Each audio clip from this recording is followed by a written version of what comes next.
Hello प्यारे बच्चों, कैसे हैं आप सब। आई होप सब बिल्कुल अच्छे हैं, ठीक हैं, खुश हैं, स्वस्थ हैं, मस्त हैं। तो आप सभी का स्वागत है आपके अपने लर्निंग प्लेटफॉर्म पे जिसका नाम है एएस कैंपस। तो बेटा मैं नीतू मान फिर से आई हूँ आपके साथ एक नए चैप्टर के साथ एक नई वीडियो लेके। आज का हमारा टॉपिक है क्लास 8 साइंस का बहुत ही इंटरेस्टिंग चैप्टर जिसका नाम है कंबशन एंड फ्लेम। बहुत ईजी चैप्टर है बेटा, बहुत अच्छे से डिटेल में जाके पढ़ने वाले हैं, एक एक कंसेप्ट को बहुत बारीकी से समझने वाले हैं। और आप हमेशा की तरह अपने साथ क्या रखेंगे, कॉपी पेन साथ रखेंगे। कॉपी पेन में बेटा जो भी इंपॉर्टेंट पॉइंट्स आएंगे आप उनको साथ साथ नोट डाउन करते हुए चलेंगे। तो चलिए बेटा जल्दी से आज के अपने टॉपिक को स्टार्ट कर लेते हैं, कंबशन एंड फ्लेम। चलिए बेटा अब सबसे पहले बात करते हैं कंबशन के बारे में। कंबशन क्या होता है, ठीक है, अपने चैप्टर का नाम ही है कंबशन एंड फ्लेम। तो सबसे पहले क्या जानते हैं कि कंबशन क्या होता है, किस प्रोसेस को हम कंबशन बोलेंगे, व्हाट इज कंबशन। देखिए बेटा सिंपल वर्ड्स में कंबशन हम लोग किसी चीज को बर्न करना, ठीक है, किसी चीज को बर्न करना, किसी चीज को जलाना, हम उसको कंबशन बोलते हैं। इन सिंपल वर्ड्स में आपको बता रही हूँ, किसी चीज को बर्न कर दिया, चीज को जला दिया, उसको हम लोग कंबशन बोलते हैं। लेकिन सिर्फ इतनी सी एक लिमिटेड सी डेफिनेशन नहीं होती कंबशन की। कंबशन की डेफिनेशन ये होती है बेटा कि सबसे पहली बात तो ये एक केमिकल प्रोसेस है। क्या है ये, एक केमिकल प्रोसेस है। अब केमिकल प्रोसेस क्या होता है सबसे पहले ये जानना है, ठीक है। केमिकल प्रोसेस क्या होता है, देखिए बेटा मान के चलो अपने पास क्या है, अपने पास मिल्क है। क्या है मेरे पास, मिल्क है, ठीक है। मिल्क से हम लोग घर पे रोज बनाते हैं, क्या बनाते हैं, कर्ड, दही बनाते हैं कि नहीं बनाते। यहाँ पे कुछ ऐसे प्रोसेस हुआ बेटा, यहाँ पे कुछ ऐसे चेंजेस आए कि एक मेरा टोटली डिफरेंट प्रोडक्ट बन गया। मिल्क अलग चीज है, कर्ड बिल्कुल अलग चीज है। कुछ ऐसे चेंजेस हुए बेटा कि मेरा बिल्कुल ही अलग प्रोडक्ट बन गया। आई आपको बात समझ में। और ये जो मेरा प्रोडक्ट बना, इससे वापस कर्ड से वापस मिल्क नहीं बन सकता, नहीं बन सकता, ठीक है। तो बेटा ऐसे चेंजेस, ऐसी प्रोसेस जिसमें एक जो अपने पास ओरिजिनली जो सब्सटेंस था वो बिल्कुल ही एक नए सब्सटेंस के अंदर कन्वर्ट हो जाता है। और वो जो नया सब्सटेंस है वो वापस से पुराने वाले पहले वाले सब्सटेंस के अंदर कन्वर्ट नहीं हो सकता। और पहले सब्सटेंस की और दूसरे सब्सटेंस की प्रॉपर्टीज में बहुत फर्क होता है। मिल्क की और कर्ड की प्रॉपर्टीज बिल्कुल अलग होती है ना।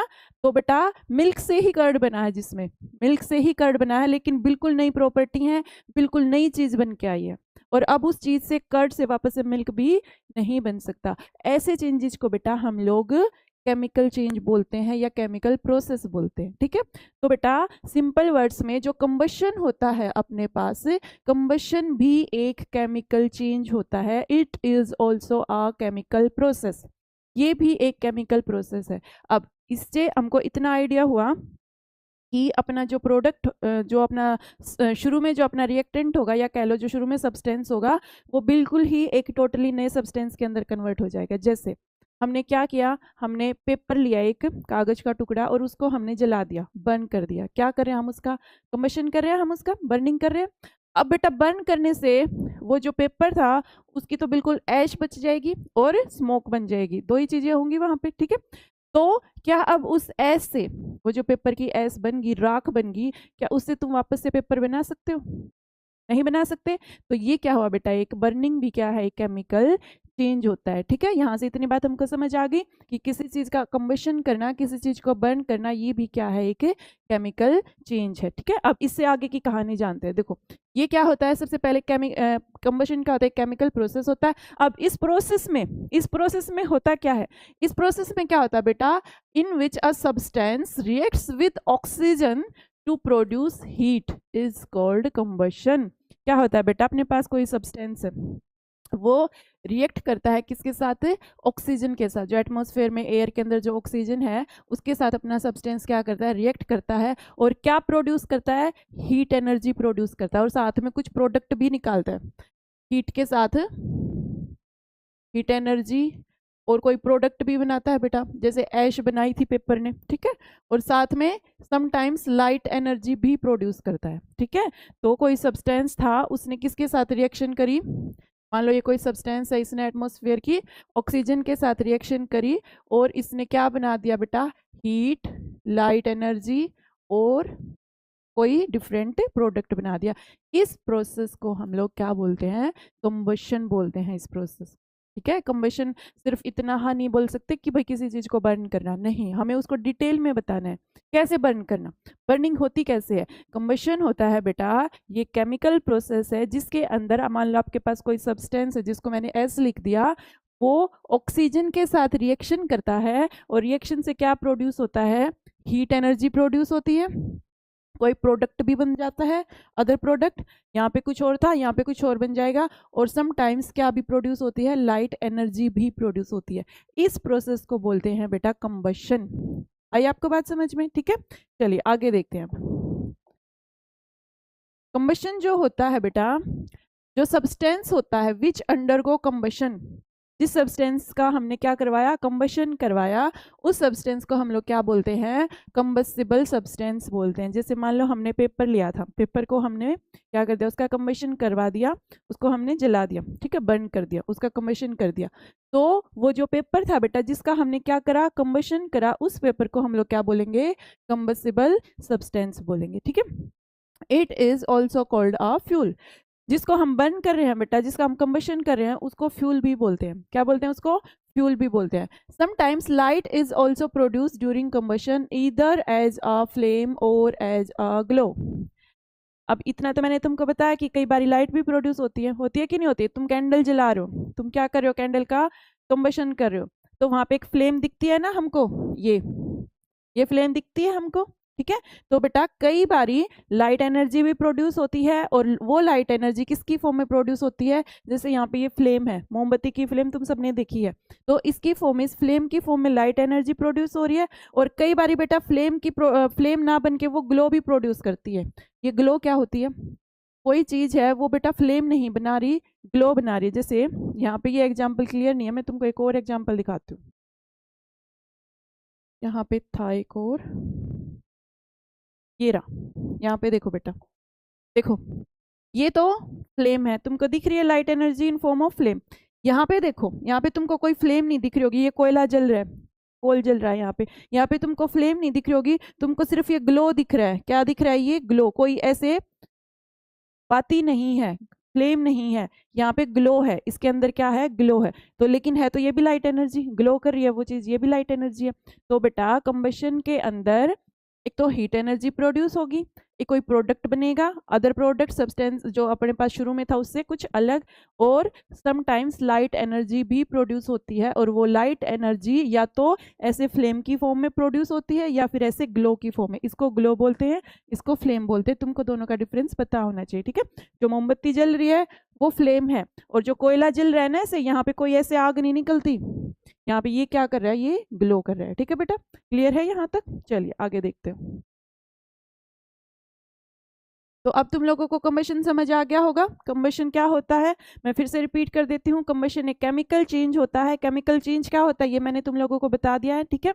और उसके अंदर क्या होता है? एक सब्सटेंस होता है जो ऑक्सीजन के साथ रिएक्शन करता है और क्या बनाता है? हीट, लाइट एनर्जी और कोई नया प्रोडक्ट बनाता है, ठीक है बेटा। इसको कंबशन बोलते हैं। आगे देखते हैं, देखिए combustible substance, substances which burn in air to produce heat and light are called combustible substances। मैंने तुमको बताया जो जल रहा है, जो बर्न हो रहा है, जिसका कंबशन हो रहा है, उस सब्सटेंस को हम लोग क्या बोलेंगे? कंबस्टिबल सब्सटेंस बोलेंगे। जैसे फॉर एग्जांपल हमने पेपर जलाया, पेपर जलाया तो अपना पेपर क्या है? कंबस्टिबल सब्सटेंस है। मान लो हमने वुड को जलाया, लकड़ी को जलाया, तो वुड क्या है? अपना एक कंबस्टिबल सब्सटेंस है, ठीक है। जैसे वुड है, कोल है, चारकोल है, केरोसिन है, petrol, diesel, liquefied petroleum gas, LPG अपने घरों में आती है ना, हम सारा दिन गैस ऑन करते हैं ना, एलपीजी को जला रहे हैं हम लोग, ठीक है। कंप्रेस्ड नेचुरल गैस, सीएनजी, ये सारे के सारे जो चीजें हैं बेटा, ये सारे के सारे कंबस्टिबल सब्सटेंस है, मतलब इनका कंबशन हो सकता है, इनको तुम लोग बर्न कर सकते हो, इन सब का कंबशन हो सकता है, ठीक है। ये सारे के सारे क्या हैं? कंबस्टिबल सब्सटेंस है, ठीक है। ये केरोसिन है, ये एलपीजी है, अपने घरों में आती है, ये कोल है, ये वुड है, इन सब को तुम लोग क्या कर सकते हो? जला सकते हो, इन सब का कंबशन कर सकते हो, इसलिए इन सब को बोलेंगे कंबस्टिबल सब्सटेंसेस। नेक्स्ट है बेटा नॉन कंबस्टिबल सब्सटेंस। अब नॉन कंबस्टिबल कौन से होंगे? जिनको जलाया नहीं जा सकता, जिनका कंबशन नहीं किया जा सकता। अब जिनका कंबशन नहीं हो सकता वो कौन से हैं? जैसे अपने पास रेत है, अपने पास पत्थर है, अपने पास लोहा है, ये सारी की सारी चीजें बेटा बर्न नहीं करती, इनका कंबशन नहीं होता। तो ये सारी की सारी चीजें क्या है, ये नॉन कंबस्टिबल सब्सटेंसेस हैं, नॉन कंबस्टिबल, ठीक है। जैसे substance that does not undergo combustion, जो कंबशन नहीं करवाते, वो सारे के सारे क्या होते हैं, नॉन कंबस्टिबल सब्सटेंस होते हैं। जैसे कोई रॉक है, पत्थर है, स्टील है, वाटर, सैंड, ये सैंड, स्टोन, कंक्रीट होता है, ग्लास, स्टील, ये सारे के सारे क्या होते हैं बेटा, ये इनका कंबशन नहीं होता, इनमें तुम आग नहीं लगा सकते, ठीक है, ये नहीं जलते। सिंपल वर्ड्स में मैं बोलूँ, ये नहीं जलते। अगर तुम कहीं आग लगी हुई है, तुम वहां पे स्टोन फेंक दो, वो स्टोन तुमको ऐसे ही मिलेगा, जलेगा नहीं वो स्टोन। लकड़ी फेंक दोगे, लकड़ी क्या हो जाएगी, लकड़ी जल जाएगी, उसका कंबशन हो जाएगा, लकड़ी का कंबशन हो जाएगा। स्टोन का कंबशन होगा, क्या होगा, स्टोन को कुछ नहीं होगा, वो ऐसे का ऐसे ही मिलेगा, बस थोड़ा सा गर्म हो जाएगा, गर्म तो हो जाएगा हीट की वजह से, लेकिन जलेगा नहीं बेटा, उसका कंबशन नहीं होगा, ठीक है। उससे कोई नया प्रोडक्ट नहीं बनेगा, वो प्रोडक्ट, वो तुम्हारा जो सब्सटेंस है, जो स्टोन है, वो ऐसे ही रहेगा, उस स्टोन से कोई नया प्रोडक्ट नहीं बनेगा वहां पे कंबशन के बाद। क्यों, क्योंकि इसका कंबशन ही नहीं होता। जबकि वुड है जो, उसका हो जाएगा, वहां पे तो हमको राख मिलेगी, ऐश मिलेगी, है ना, उसका तो कंबशन हो गया, इसका नहीं होगा, ठीक है। तो ये सारी की सारी वो चीजें हैं बेटा जो कंबशन नहीं होता जिनका, तो इनको हम क्या बोलते हैं, इनको हम नॉन कंबस्टिबल सब्सटेंसेस बोलते हैं, ठीक है। क्लियर है आप लोगों को, चलिए।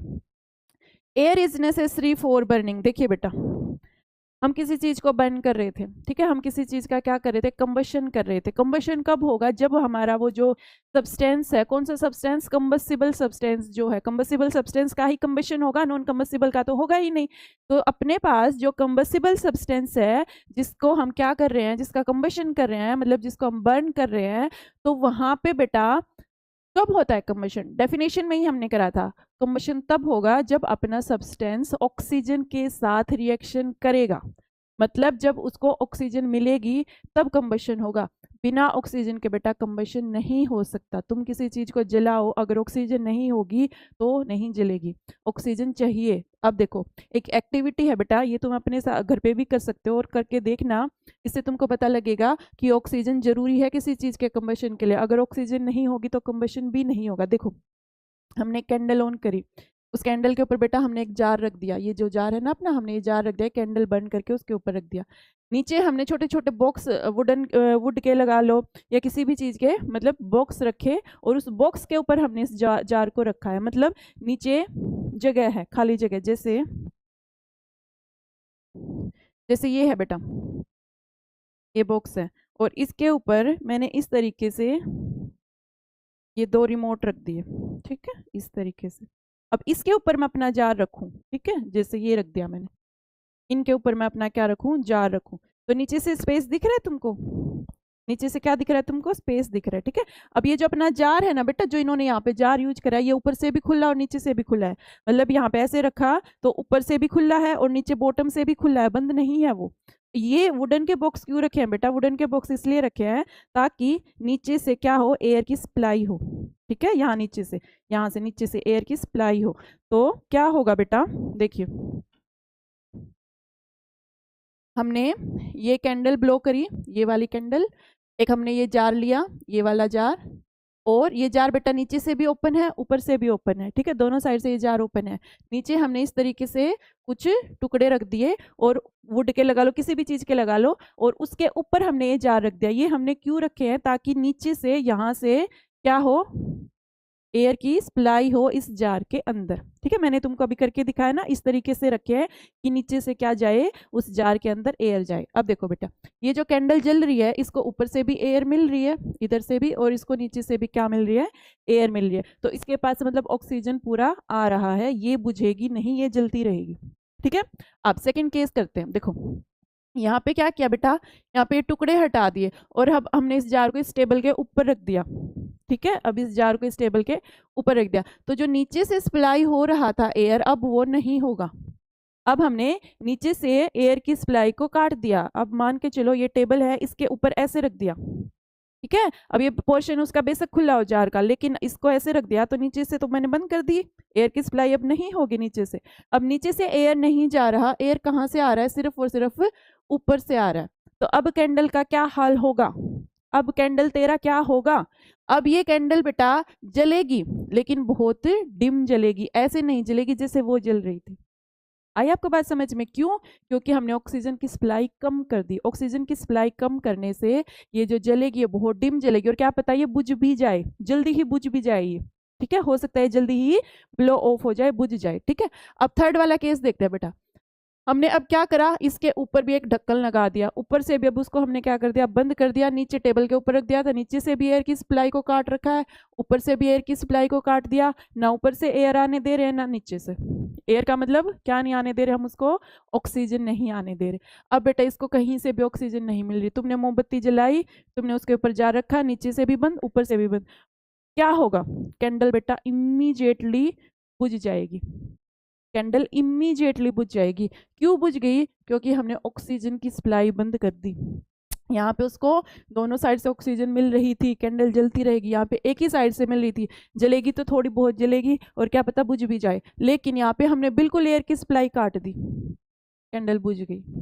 यहाँ से हमने क्या सीखा, क्या पल्ले पड़ा, क्या आया हमारे दिमाग में, हमारे भेजे में क्या घुसा, हमारे भेजे में ये घुसा बेटा, हमारे दिमाग में ये बात आई, हमने ये चीज ऑब्जर्व करी कि किसी भी चीज को जलने के लिए, उसको बर्न करने के लिए, उसका कंबशन करवाने के लिए किस चीज की जरूरत होती है, ऑक्सीजन की जरूरत होती है। ऑक्सीजन नहीं होगी तो कंबशन भी नहीं होगा।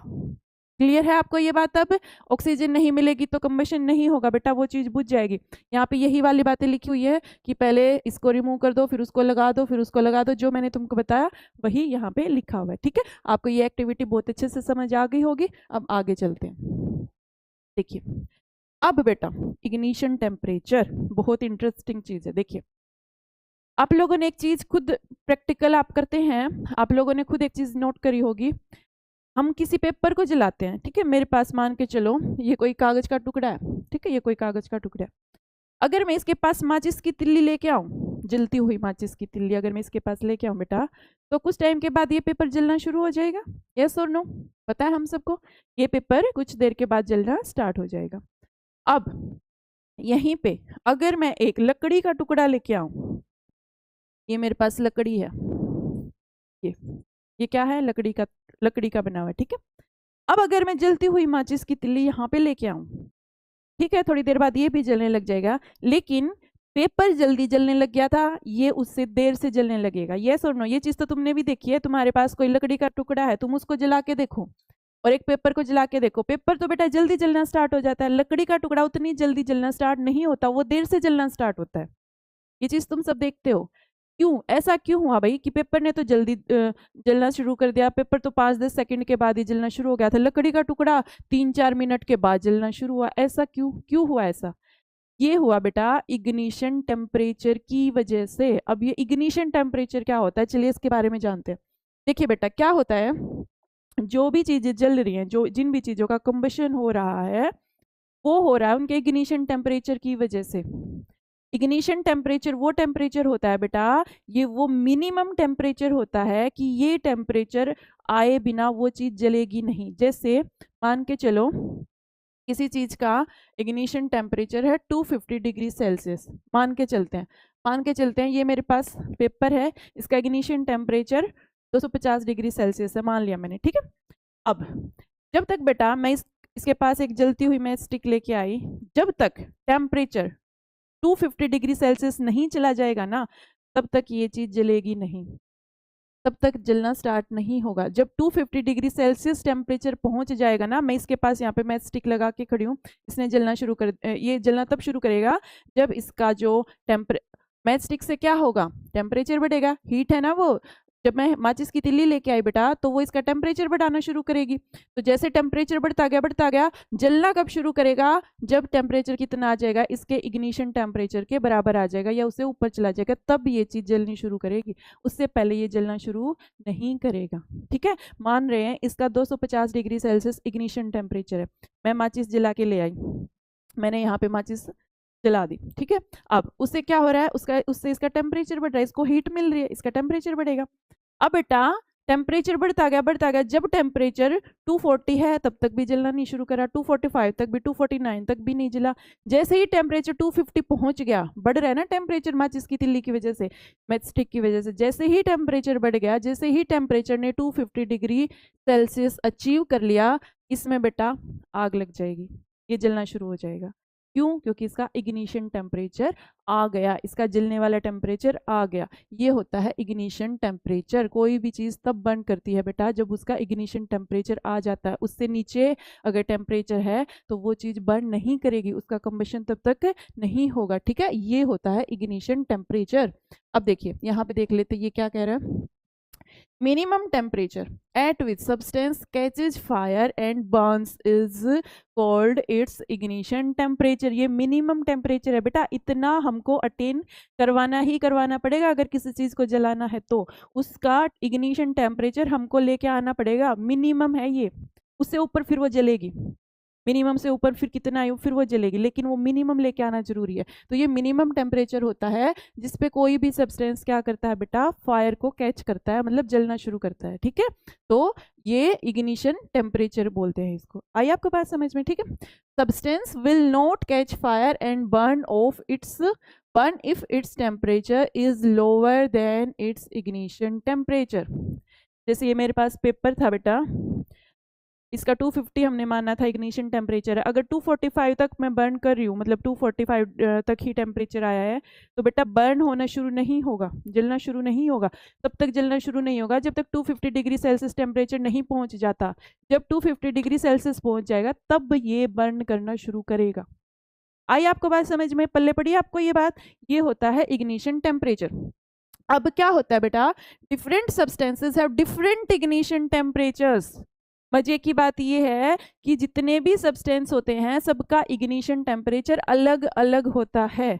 अब सबका अलग अलग है बेटा, कोई 250 पे जलना शुरू कर रहा है, कोई 280 पे कर रहा है, कोई 350 पे कर रहा है, सबका इग्निशन टेम्परेचर अलग अलग है। अब पेपर का इग्निशन टेम्परेचर कम था तो इसने जल्दी जलना शुरू कर दिया, लकड़ी का इग्निशन टेम्परेचर ज्यादा था तो ये देर से जलना शुरू करेगी, क्योंकि इसके इग्निशन टेम्परेचर तक पहुंचने में टाइम लगेगा। धीरे धीरे टेम्परेचर बढ़ेगा ना। जब हम हीट दे रहे हैं, चाहे हम माचिस से दे रहे हैं या किसी भी चीज से अगर हम हीट दे रहे हैं, हम उस चीज को बर्न करने की कोशिश करें बेटा, तो टेम्परेचर धीरे धीरे राइज करेगा और जब उसका इग्निशन टेम्परेचर आ जाएगा वो चीज जलनी शुरू हो जाएगी। आई आपको बात समझ में? तो ignition temperature of kerosene is less than the ignition temperature of would.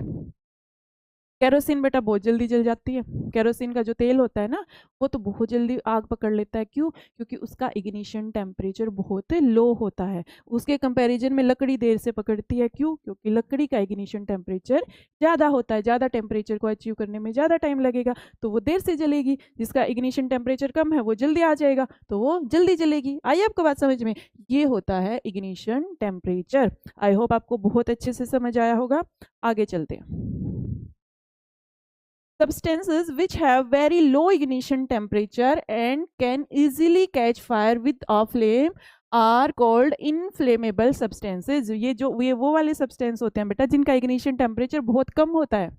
अब इग्निशन टेम्परेचर कम होने से क्या होगा, जैसे ही हम उसके पास फायर लेके जाएंगे वो जल्दी जलना शुरू कर देगा। ठीक है, तो ऐसे सब्सटेंस जिनका इग्निशन टेम्परेचर कम होता है, जो बहुत जल्दी आग पकड़ लेते हैं, बहुत जल्दी जो फायर को कैच कर लेते हैं, ऐसे सब्सटेंसेज को हम बोलते हैं बेटा इनफ्लेमेबल सब्सटेंसेस। इसको फ्लेमेबल भी बोलते हैं, इसको इनफ्लेमेबल भी बोलते हैं, दोनों सेम बात है। ठीक है, इनफ्लेमेबल सब्सटेंसेस। एग्जाम्पल पेट्रोल है, अल्कोहल है, एलपीजी, सीएनजी। देखो एलपीजी से समझ के देखते हैं। एलपीजी को हम अपने घरों में यूज करते हैं, लिक्विफाइड पेट्रोलियम गैस।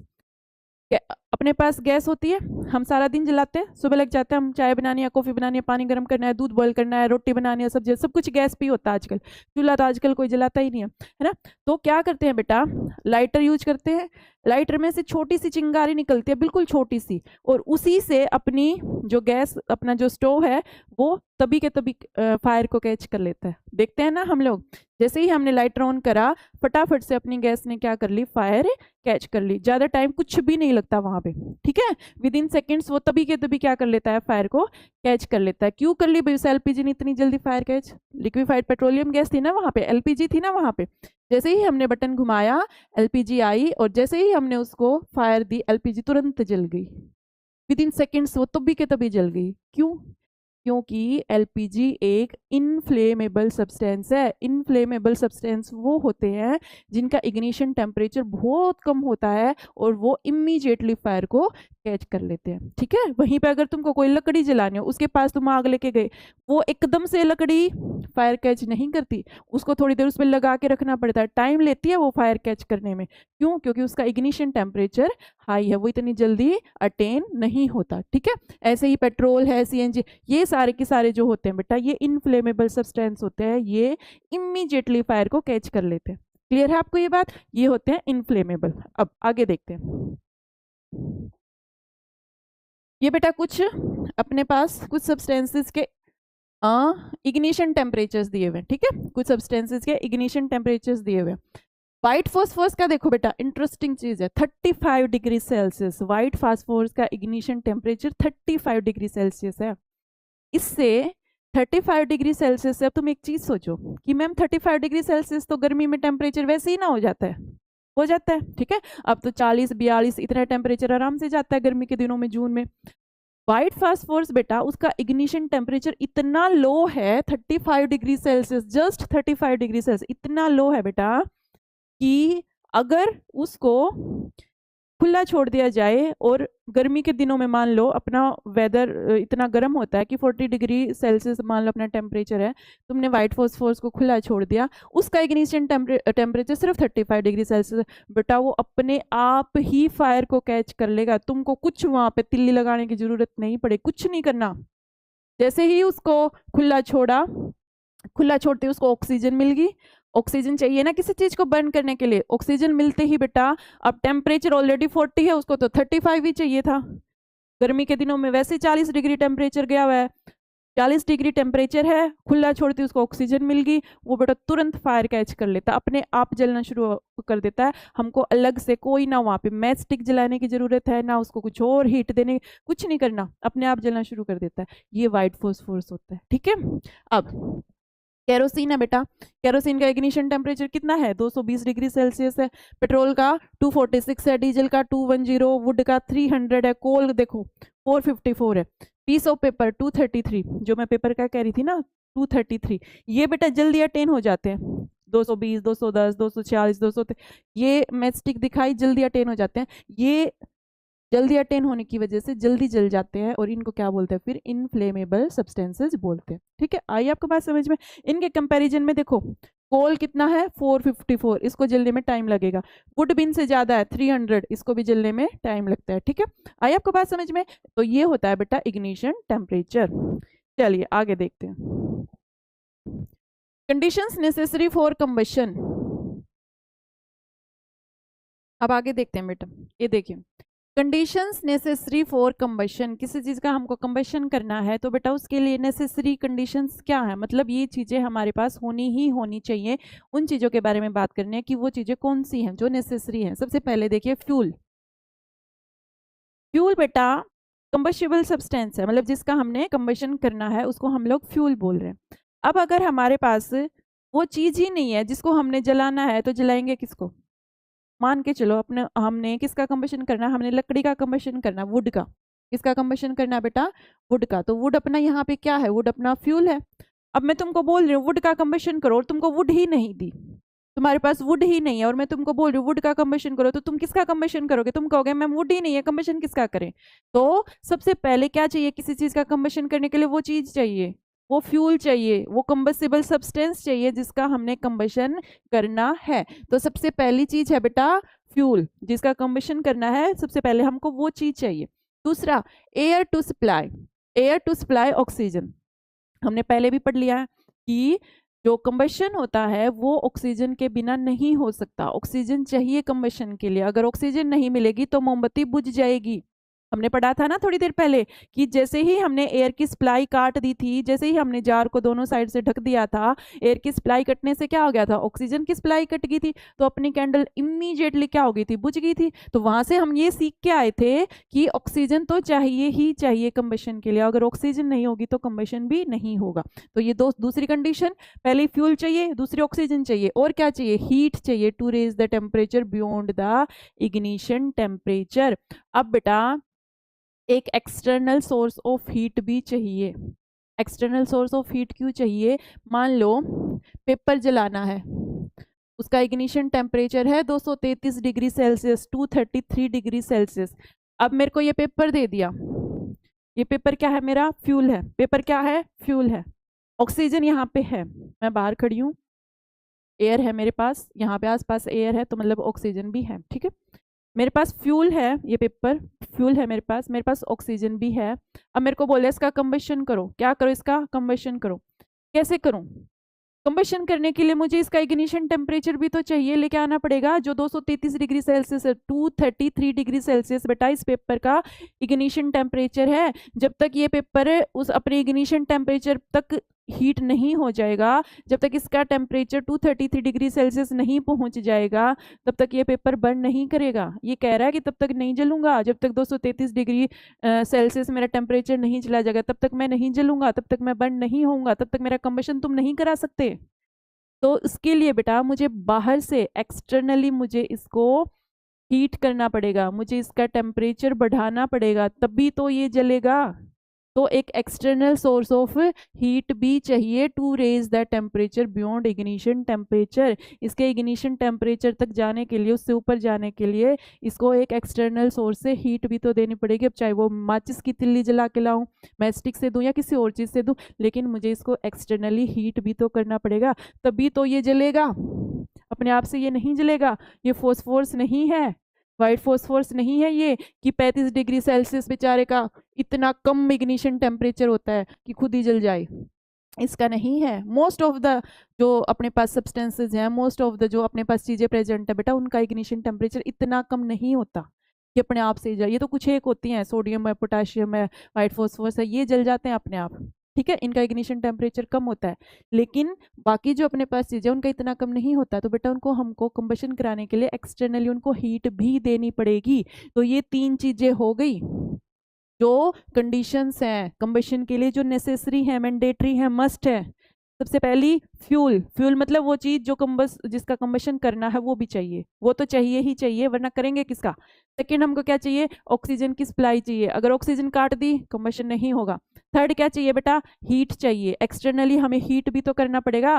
किसी चीज को जलाना है, तुम खुद रोज जलाते हो किसी ना किसी चीज को, किसी चीज को जलाना है बेटा, उसको बाहर से तुम हीट करते हो ना, आग लगाते हो ना, बाहर से कुछ तो करते हो ना।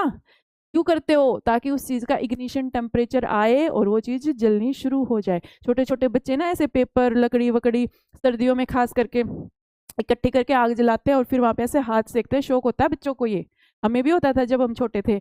तो बेटा जब हम मान लो हमने ऐसे लकड़ियां इकट्ठी कर ली, ऐसे लकड़ियों का ऐसे ढेर बना लेते हैं ना, और फिर नीचे से अखबार लेके आते हैं छुप के घर से, और फिर उस अखबार को कहीं से माचिस की तिल्ली विल्ली से उसको जलाते हैं, और फिर यहाँ नीचे ऐसे जलता हुआ अखबार डाल देते हैं, करते हैं ना। वो क्यों कर रहे हैं? ताकि ये जो वुड है बेटा अपनी, इसका टेम्परेचर बढ़े और ये कहाँ तक पहुंचे? अपने इग्निशन टेम्परेचर तक पहुंचे, और फिर इसके अंदर क्या हो जाए? आग लगनी शुरू हो जाए। आई आपको बात समझ में? तो हमें बाहर से उसको हीट भी देनी पड़ेगी। तो ये तीन कंडीशंस है बेटा जो कंबशन के लिए नेसेसरी हैं। Substance will not burn without one और मोर ऑफ दीज कंडीशंस। ये क्या कह रहा है? ये कह रहा है इन तीनों में से अगर तुमने एक भी काट दी ना तो कंबशन नहीं होगा। ऑक्सीजन काट दी तो नहीं होगा, फ्यूल काट दिया तो भी नहीं होगा, और अगर इग्निशन टेम्परेचर तक ही नहीं गए, हीट नहीं किया, इग्निशन टेम्परेचर ही नहीं पहुंचा, तो भी कंबशन नहीं होगा। ये तीनों की तीनों चीजें हमको चाहिए। अब देखिए बेटा, इसको फायर ट्रायंगल बोलते हैं। क्या बोलते हैं इसको? Fire triangle. ट्रायंगल की शेप है इस तरीके से, फायर ट्रायंगल है ये क्या कह रही है? ये कह रही है कि मुझे तीनों चीजें चाहिए तभी मैं जलूंगी। ये एक चेन रिएक्शन है, इसकी, इसकी और इसकी। अगर एक भी तुमने चेन में से काट दिया ना, ये ऐसे चेन है, ये भी चाहिए, ये भी चाहिए, ये भी चाहिए, ऐसे चेन बनी हुई है। अगर तुमने इसमें से एक भी चेन ब्रेक कर दी ना बेटा, तो ये चेन ब्रेक हो जाएगी, फिर आग नहीं जलेगी, फिर आग नहीं जलेगी। तो ये तीनों चीजें चाहिए। क्या क्या है? ऑक्सीजन है, और क्या है? हीट है, और क्या है? फ्यूल है। ये अभी मैंने डिस्कस कराया है। ये तीनों चीजें चाहिए तभी तुम्हारी आग जलेगी, तभी तुम्हारा कंबशन होगा। ठीक है, तो ये ट्रायंगल है बेटा, फायर ट्रायंगल, इसको तुमने ध्यान से याद कर लेना है। आगे देखते हैं history of the match stick. माचिस सबने देखी है, खूब जलाई है। छोटे छोटे तो ऐसे छुप के माचिस ले जाते थे घर से और फूकते रहते थे, है ना। तो ये बता रहा है बेटा कि जो माचिस है उसकी हिस्ट्री क्या थी, और अब जो मॉडर्न जो हम मैचस्टिक यूज करते हैं उसमें हम लोग क्या यूज करते हैं। इसमें ज़्यादा तुमने कुछ नहीं याद रखना, तुमने सिर्फ एक दो केमिकल्स के नाम याद रखने हैं जो हम उसके अंदर यूज करते थे। देखो, history of the matchstick is very old, बहुत पुरानी है ये। मोर देन 5000 ईयर्स एगो, 5000 साल पहले small pieces of Pinewood dipped in sulphur were used. ये कह रहा है कि पाइनवुड जो होता है उसके छोटे छोटे पीसेज को सल्फर में डिप करके उनको एज अ मैचस्टिक यूज करते थे इन इजिप्ट। ठीक है, modern safety match was developed about 200 years ago. जो आजकल हम लोग यूज करते हैं बेटा माचिस, इसको 200 साल पहले बनाया गया था, डिस्कवर किया गया था। Early matches used antimony trisulphide, potassium chlorate, white phosphorus, glue and starch. ये तुम याद रखना बेटा, क्वेश्चन वाला हो सकता है पूछ ले कि जो पुराने टाइम में मैच स्टिक होती थी, अर्ली मैच स्टिक, उनके अंदर कौन कौन से केमिकल्स यूज होते थे। तो एक तो एंटीमनी ट्राइसल्फाइड याद रखना। एंटीमनी होता है बेटा अपना एक पीरियोडिक टेबल के अंदर एलिमेंट होता है, SB इसका सिंबल होता है एंटीमनी का। ठीक है, मैं दोबारा लिख देती हूँ, S कैपिटल और B स्मॉल, ये होता है एंटीमनी। ठीक है, ये पीरियोडिक टेबल का अपना एलिमेंट है antimony. Antimony trisulphide, antimony trisulphide, ये हो गया इसका फॉर्मूला। ठीक है, ये होता है antimony trisulphide. Potassium chlorate, potassium chlorate होता है बेटा KClO3। ठीक है, K से पोटेशियम होता है, Cl क्लोरीन होता है और O ऑक्सीजन। ठीक है, KClO3 होता है potassium chlorate. White phosphorus, white phosphorus को P से दिखाते हैं। ग्लू एंड स्टार्च, ये चीजें यूज होती थी बेटा जो पुराने टाइम में मैचस्टिक होती थी उसके अंदर। ठीक है, antimony trisulphide, potassium chlorate, white phosphorus, glue and starch, इन चीजों को यूज करते थे पुराने टाइम में जो मैचस्टिक बनाते थे उसके अंदर। आजकल क्या यूज करते हैं, व्हाइट फॉस्फोरस जो था बेटा वो डेंजरस होता था। व्हाइट फॉस्फोरस जो है वो बहुत इनफ्लेमेबल होता है बेटा, इसका इग्निशन टेम्परेचर 35 डिग्री सेल्सियस होता है। ये 35 डिग्री सेल्सियस आते ही जलना शुरू कर देता है, अपने आप से जलना शुरू कर देता है। ठीक है, तो ये डेंजरस होता था। अब मॉडर्न सेफ्टी मैच जो होती है बेटा उनमें एंटीमनी ट्राइसल्फाइड और पोटेशियम क्लोरेट, सिर्फ इन दो को ही यूज करते हैं। Modern safety match heads contain only antimony trisulphide and potassium chlorate. अब जो मैच स्टिक होती है ना, तो उसकी वो जो अपनी तिल्ली होती है, उसका जो हेड होता है उसमें सिर्फ अब ये दो ही चीजें यूज होती है, antimony trisulphide and potassium chlorate. ठीक है, रबिंग सरफेस किसका होता है, जो अपनी माचिस का जो जहाँ पे रब करते हैं ना, वो सरफेस किसका बना होता है, powdered glass and a little red phosphorus, red phosphorus को यूज करते हैं बेटा। ठीक है, तो ये क्वेश्चन आ सकता है, रबिंग सरफेस में कौन सी फॉस्फोरस को यूज करते हैं, रेड फॉस्फोरस को। ठीक है, ये फॉस्फोरस के अलग अलग फॉर्म्स होते हैं, व्हाइट फॉस्फोरस हो गया, रेड फॉस्फोरस हो गया, इनको एलोट्रोप्स बोलते हैं। ठीक है, एक ही चीज के अलग अलग रूप, जैसे कार्बन के अलग अलग रूप होते हैं ना, डायमंड भी कार्बन ही होता है, ग्रेफाइट भी कार्बन ही होता है, फुलरीन भी, ये उसके अलग अलग रूप होते हैं। तो इसी तरीके से होते हैं फॉस्फोरस के ये अलग अलग रूप, व्हाइट फॉस्फोरस, रेड फॉस्फोरस। ठीक है, अब जो मॉडर्न जो मैचस्टिक होती है उनमें जो सरफेस होता है रबिंग सरफेस, उसके अंदर बेटा रेड फॉस्फोरस यूज होता है, ये तुमने याद रखना है। ठीक है, on striking red phosphorus converts to white phosphorus which reacts with potassium chlorate. This produces heat to ignite antimony trisulfide and start combustion. इतना ज़्यादा डिटेल में नहीं जाना है। ठीक है, इतना याद रखना है, उसके अंदर रेड फॉस्फोरस यूज होता है, रब करते हैं तो वो रेड फॉस्फोरस व्हाइट फॉस्फोरस के अंदर कन्वर्ट हो जाता है, जो पोटेशियम क्लोरेट से रिएक्शन करता है और हीट प्रोड्यूस होती है। क्या प्रोड्यूस होती है, हीट, और उस हीट से बेटा फिर एंटीमनी ट्राइसल्फाइड का इग्निशन टेम्परेचर आ जाता है और वो जलना शुरू कर देता है। ठीक है, ये इतना इन डिटेल तुमको नहीं करना है, मेन तुमने ये याद रखना है कि पुरानी जो मैचस्टिक होती थी उनके अंदर क्या यूज करते थे, आजकल जो मैचस्टिक होते हैं उनके अंदर हम क्या यूज करते हैं, इतना ही करना है, क्योंकि ये एंटीमनी ट्राइसल्फाइड ये रिएक्शन वगैरह तुमने इतना डिटेल में नहीं करना है। ठीक है बेटा, चलो नेक्स्ट है इनफ्लेमेबल सब्सटेंसेस। इनफ्लेमेबल सब्सटेंसेस कौन से होते हैं, ये पहले भी आ चुका है, पहले भी मैं डिस्कस करवा चुकी हूँ ये चीज़। इनफ्लेमेबल सब्सटेंसेस वो होते हैं बेटा जिनका इग्निशन टेम्परेचर बहुत लो होता है और जो बहुत जल्दी क्या कर लेते हैं, फायर को कैच कर लेते हैं। ठीक है, जैसे अपना पेट्रोल है, डीजल है, LPG है, लिक्विफाइड पेट्रोलियम गैस जो अपने घरों में आती है, थोड़ी सी चिंगारी दिखाई नहीं और वो जलना शुरू कर देते हैं। ठीक है, ये क्या होते हैं, इनफ्लेमेबल सब्सटेंसेज होते हैं that have very low ignition temperature and can catch fire easily. ठीक है, इनको इनफ्लेमेबल सब्सटेंसेज बोलते हैं, ये आपने याद रखना है।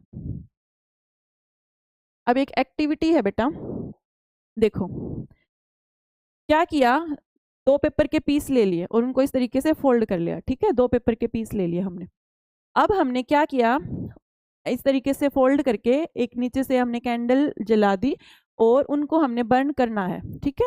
अब एक पीस का जो पेपर, एक पीस ऑफ जो पेपर था बेटा, उसके अंदर हमने पानी डाल लिया। थोड़ा सा थिक पेपर लेना, इतना पतला पेपर नहीं लेना कि पानी डालते ही गल गया, नहीं ऐसा नहीं लेना, थोड़ा सा थिक लेना, ठीक है। उसके अंदर हमने क्या डाल दिया, पानी डाल दिया, और एक के अंदर पानी नहीं है।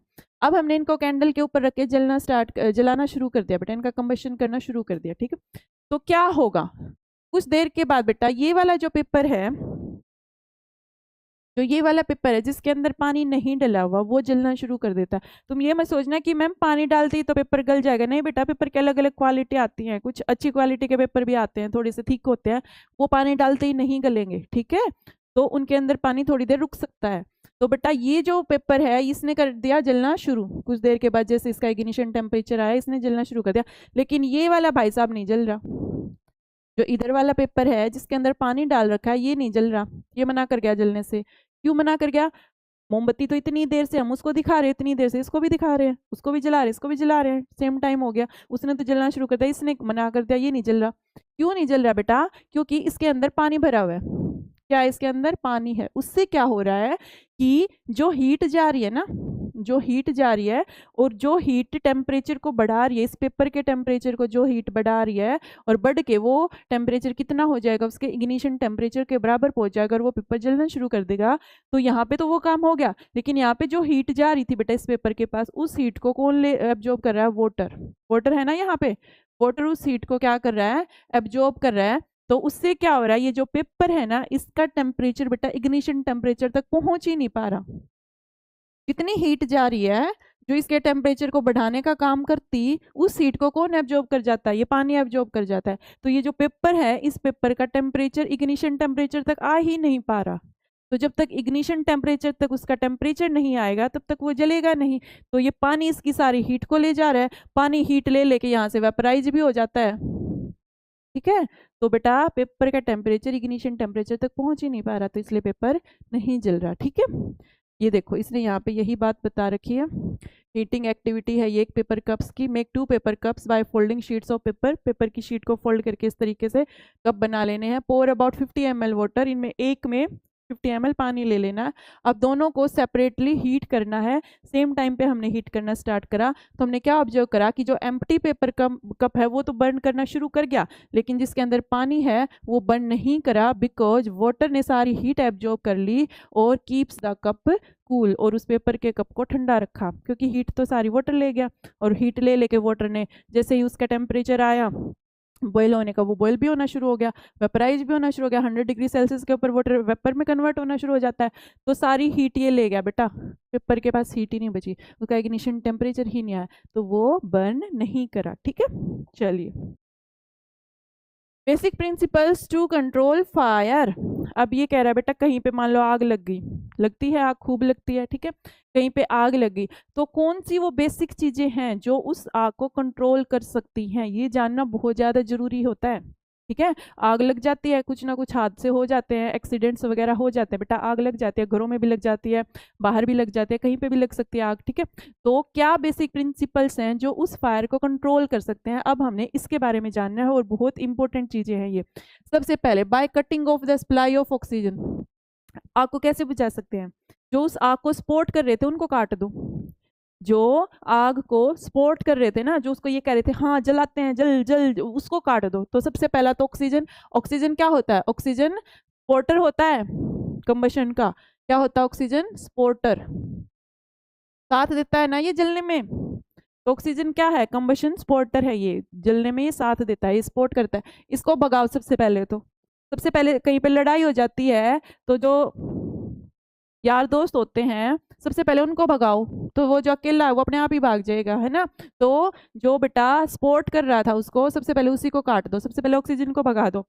फिर क्या करो, bye lowering the ignition temperature.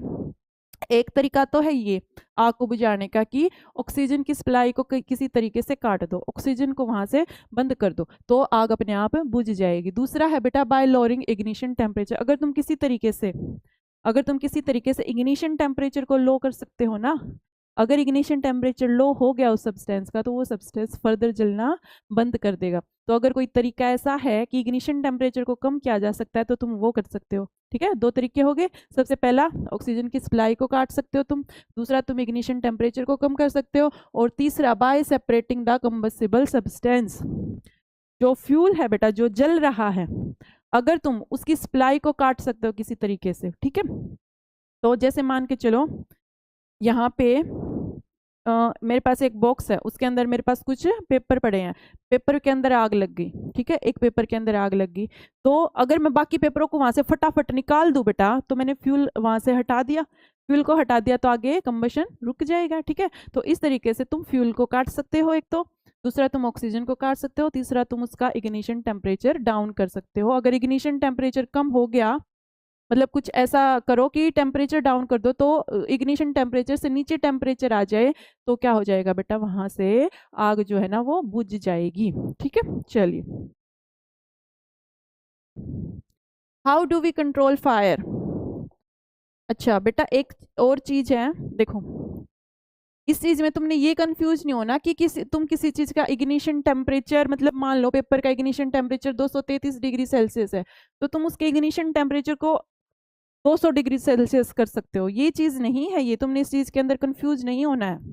देखो, ये चीज क्या है, इग्निशन टेम्परेचर तो बेटा पेपर का फिक्स है कि वो 233 डिग्री सेल्सियस पे ही जलता है, वो चीज उसकी फिक्स है। तो फिर तुम लोअर किसको कर रहे हो? Bye lowering the ignition temperature. ये फिर तुम किसको लोअर कर रहे हो? ये हम लोअर कर रहे हैं बेटा कि मान लो मेरे पास ये पेपर था, ये इसको मैंने यहाँ से जलाना शुरू कर दिया, जलना शुरू हो गया, ठीक है। कब जलना शुरू हुआ? जब टेम्परेचर कितना आ गया, 233 डिग्री सेल्सियस आ गया, तब ये पेपर जलना शुरू हो गया, ठीक है। अगर मैं इसके ऊपर कुछ ऐसी चीज डाल दूं, कुछ ऐसी चीज डाल दूं बेटा कि इस पेपर का जो टेम्परेचर है ना वो कम हो जाए, मान लो 200 डिग्री सेल्सियस हो जाए। अब इस पेपर का टेम्परेचर, अगर मैंने मान लो इसके ऊपर पानी डाल दिया, क्या डाल दिया, वाटर डाल दिया, वाटर डालने से इसका टेम्परेचर कम हो जाएगा। वाटर तो ठंडा होता है, कूलिंग इफेक्ट होता है उसका। तो इसका टेम्परेचर बेटा मान लो 200 डिग्री सेल्सियस आ गया। अब इसका टेम्परेचर अगर 200 डिग्री सेल्सियस आ गया, इसका इग्निशन टेम्परेचर 233 डिग्री सेल्सियस है, तो ये आगे जलने से मना कर जाएगा कि नहीं, मेरा तो इग्निशन टेम्परेचर ही नहीं है, मैं तो जलूंगा ही नहीं। आई आपको बात समझ में? तो ये होता है इग्निशन टेम्परेचर को लो करना। मतलब इग्निशन टेम्परेचर तो उसका फिक्स है, 233 पे ही जलेगा, लेकिन हमने कुछ ऐसा कर दिया, वहां पे पानी डाल दिया कि उस पेपर का जो टेम्परेचर था ना बेटा, वो उसके इग्निशन टेम्परेचर से नीचे आ गया। अब उसके इग्निशन टेम्परेचर से नीचे आते ही वो पेपर जलने से मना कर देगा, उसका फिर आगे का फर्दर कंबशन नहीं होगा। ये आपको बात समझ में? ये होता है टेम्परेचर को लोअर करना, ठीक है। आपने इस चीज को ऐसे कंफ्यूज नहीं होना है कि हम इग्निशन टेम्परेचर 233 था उसी को लो कर सकते, नहीं। इग्निशन टेम्परेचर तो फिक्स है बेटा, वो लो नहीं होता। लो हम उस पेपर के टेम्परेचर को कर सकते हैं ताकि वो इग्निशन से नीचे आ जाए। अगर वो नीचे आ गया तो वो जलेगा ही नहीं, ठीक है। आई आपको बात समझ में? इसको ऐसे करना है। दोबारा से इस टॉपिक को यहाँ से रिवाइंड करके देखना, कंफ्यूज नहीं होना है। आगे देखते हैं, how do we control fire. अब हम आग को कंट्रोल कैसे कर सकते हैं? हमने 3 तरीके तो जान लिए कि ऑक्सीजन की सप्लाई काट दो, फ्यूल को काट दो, और क्या काट दो, टेम्परेचर को कम कर दो, ताकि इग्निशन टेम्परेचर पहुंचे ही ना, ठीक है। अब ये वही वाली चीजें लिख रखी है, by cutting of supply of oxygen, bye lowering the ignition temperature, bye separating combustible substance. ये तो वही वाली बात इसने रिपीट लिख दी।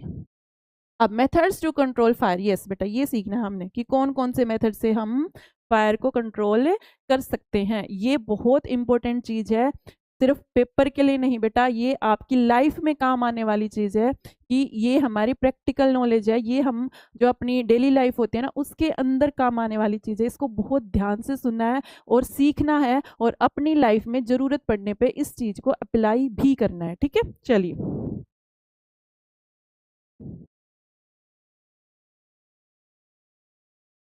देखिए बेटा, कैसे कैसे हम लोग फायर, अगर कहीं पे आग लग जाए एक्सीडेंटली, तो हम उसको कैसे कंट्रोल कर सकते हैं। सबसे पहला है बाय यूजिंग वाटर, वाटर को यूज करके। बाय यूजिंग वाटर करते हैं हम लोग, ठीक है। बाय यूजिंग वाटर, वाटर को यूज करके कैसे, देखो, वाटर जो है बेटा बहुत ही कॉमन फायर एक्सटिंग्विशर है। एक्सटिंग्विशर मतलब जो आग को बुझाता है, ठीक है, वो है। It can be use only when materials like wood paper are on fire. ये बात आपने ध्यान रखनी है। पानी को आग बुझाने के लिए बेटा आप कब यूज कर सकते हैं? ऐसा नहीं है कि कहीं भी आग लगी सब जगह पानी चल जाएगा, नहीं। कुछ ऐसी जगह है बेटा जहाँ पे आप पानी को यूज नहीं कर सकते, कुछ स्पेसिफिक जगह ही होते हैं जहाँ पे आप पानी को यूज कर सकते हैं। जैसे मान लो किसी पेपर पे आग लगी तो आप पानी डाल सकते हो, किसी लकड़ी में आग लगी तो आप पानी डाल सकते हो, वुड पे, पेपर पे, इन जैसी चीजों के ऊपर अगर आग लग जाती है तो आप वहां पे पानी का यूज कर सकते हो। लेकिन अगर आग लगी बेटा किसी इलेक्ट्रिकल इक्विपमेंट में, जो चीजें इलेक्ट्रिसिटी से चलती है ना, उन चीजों में अगर आग लग गई तो वहां पे बेटा आप पानी का इस्तेमाल नहीं कर सकते। क्यों नहीं कर सकते? क्योंकि पानी बिजली को कंडक्ट करता है, वाटर कंडक्ट्स इलेक्ट्रिसिटी। तो उससे क्या होगा बेटा, उससे वहां पे जो आदमी बंदा पानी डाल रहा है ना, उसको करंट लग जाएगा, इलेक्ट्रिसिटी पानी में से पास कर जाएगी और वहां पे करंट फैल जाएगा।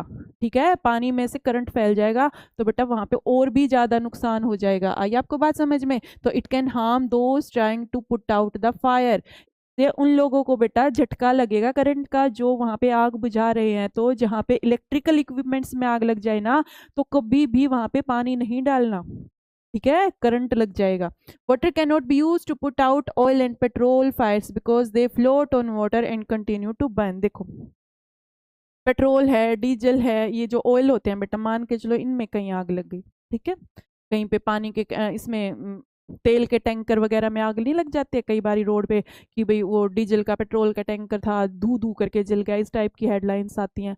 तो बेटा वहां पे भी पानी को नहीं डालना चाहिए। वहां पे क्यों नहीं डालना चाहिए? पानी जो होता है बेटा, पानी की जो डेंसिटी होती है, ठीक है, पानी की जो डेंसिटी होती है वो ऑयल से ज्यादा होती है, भारी होता है पानी, ठीक है।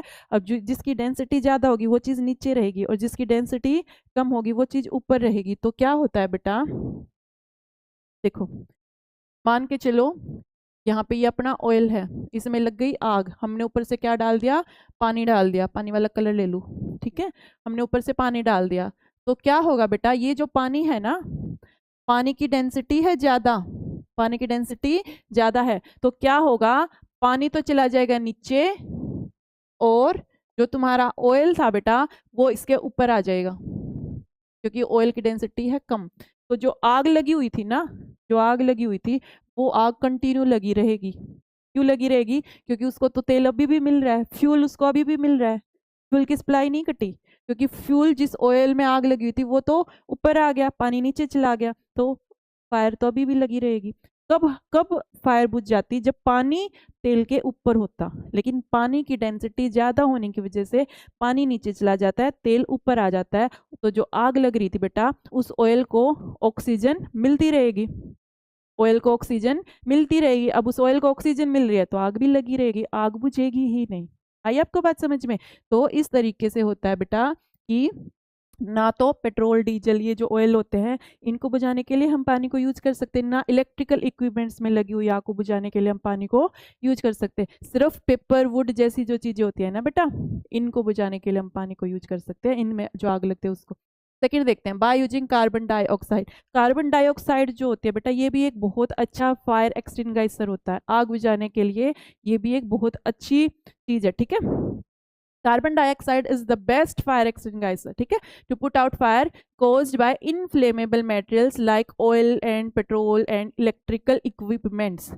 जहाँ पानी फेल हो गया था ना, वहां पे कौन काम करेगा? वहां पे कार्बन डाइऑक्साइड काम करती है। क्यों? क्योंकि कार्बन डाइऑक्साइड जो होती है बेटा ये हैवी होती है, तो it covers the fire and cut off supply of oxygen and puts out the fire. देखो क्या होता है बेटा, मान लो कहीं पेट्रोल है, ठीक है, अपने पास तेल है, उसके अंदर आग लग गई। अब पानी तो वहां पे डाल नहीं सकते। क्यों नहीं डाल सकते? मैंने तुमको अभी बता दिया, पानी तो नीचे चला जाएगा और पेट्रोल ऊपर आ जाएगा और उसको कंटिन्यू बाहर से ऑक्सीजन मिलती रहेगी और आग लगी रहेगी। लेकिन वहां पे तुम CO2 डाल सकते हो, कार्बन डाइऑक्साइड डाल सकते हो। इससे क्या होगा बेटा, मान लो मैं कहीं बना के देखती हूँ, देखो, मान लो ये अपना पेट्रोल है, क्या है ये अपना पेट्रोल है, आग लगी हुई है, आग लगी है तो बेटा यहाँ पे हमने क्या डाल दी? CO2 डाल दी, CO2 कार्बन डाइऑक्साइड, ठीक है। कार्बन डाइऑक्साइड जो होती है बेटा ये हैवी होती है, इसकी डेंसिटी ऑक्सीजन से ज्यादा होती है। अब जिसकी डेंसिटी ज्यादा होगी ना, जो भारी होगी, जो हैवी होगी, वो नीचे की साइड भागती है और हल्की चीजें ऊपर की साइड भागती हैं। तो CO2 हैवी होने की वजह से बेटा इस ऑयल को यहाँ से CO2 कवर कर लेती है, CO2 इस ऑयल के ऊपर आके बैठ गई, अब इस ऑयल के ऊपर अगर CO2 बैठ गई बेटा और O2 उसके ऊपर है, ऑक्सीजन तो उससे ऊपर है, क्यों? क्योंकि ऑक्सीजन CO2 से हल्की होती है, तो ऑक्सीजन ऊपर होती है, CO2 नीचे होती है, तो CO2 नीचे आ गई, ऑक्सीजन ऊपर है, तो बेटा अब इस ऑक्सीजन को ये तेल नहीं मिलेगा, अब इस ऑक्सीजन को ये जो अपना पेट्रोल था ये नहीं मिलेगा, बीच में CO2 फंस गई, बीच में कौन फंस गई? CO2 फंस गई। अब बेटा ऑयल की ऑक्सीजन सप्लाई हमने काट दी, अब ऑयल को ऑक्सीजन नहीं मिल पा रही, और अगर ऑक्सीजन नहीं मिल पा रही तो कंबशन रुक जाएगा, आग आगे नहीं लगेगी, आग बुझ जाएगी। 3 तरीके थे ना, या तो तुम फ्यूल को काट दो, या तुम ऑक्सीजन को काट दो, या तुम उसका टेम्परेचर डाउन कर दो। तो हमने क्या किया, CO2 डाल के हमने ऑक्सीजन की सप्लाई को काट दिया, जैसे ही ऑक्सीजन की सप्लाई कटी वैसे ही आग बुझी। आई तुमको बात समझ में? ये होती है CO2 की working. Carbon dioxide is heavier than air. It covers the fire and cuts off supply of oxygen and puts out the fire. Carbon dioxide is stored at high pressure as liquid in cylinders. इसको बेटा high pressure पे liquid की form में store करते हैं, ठीक है, high pressure compressed form में लिक्विड की फॉर्म में स्टोर करते हैं। Chemicals like sodium bicarbonate, baking soda होता है अपना सोडियम बाइकार्बोनेट, फॉर्मूला याद कर लो, सोडियम बाइकार्बोनेट NaHCO3, ठीक है, baking soda. Potassium bicarbonate produces carbon dioxide near the fire.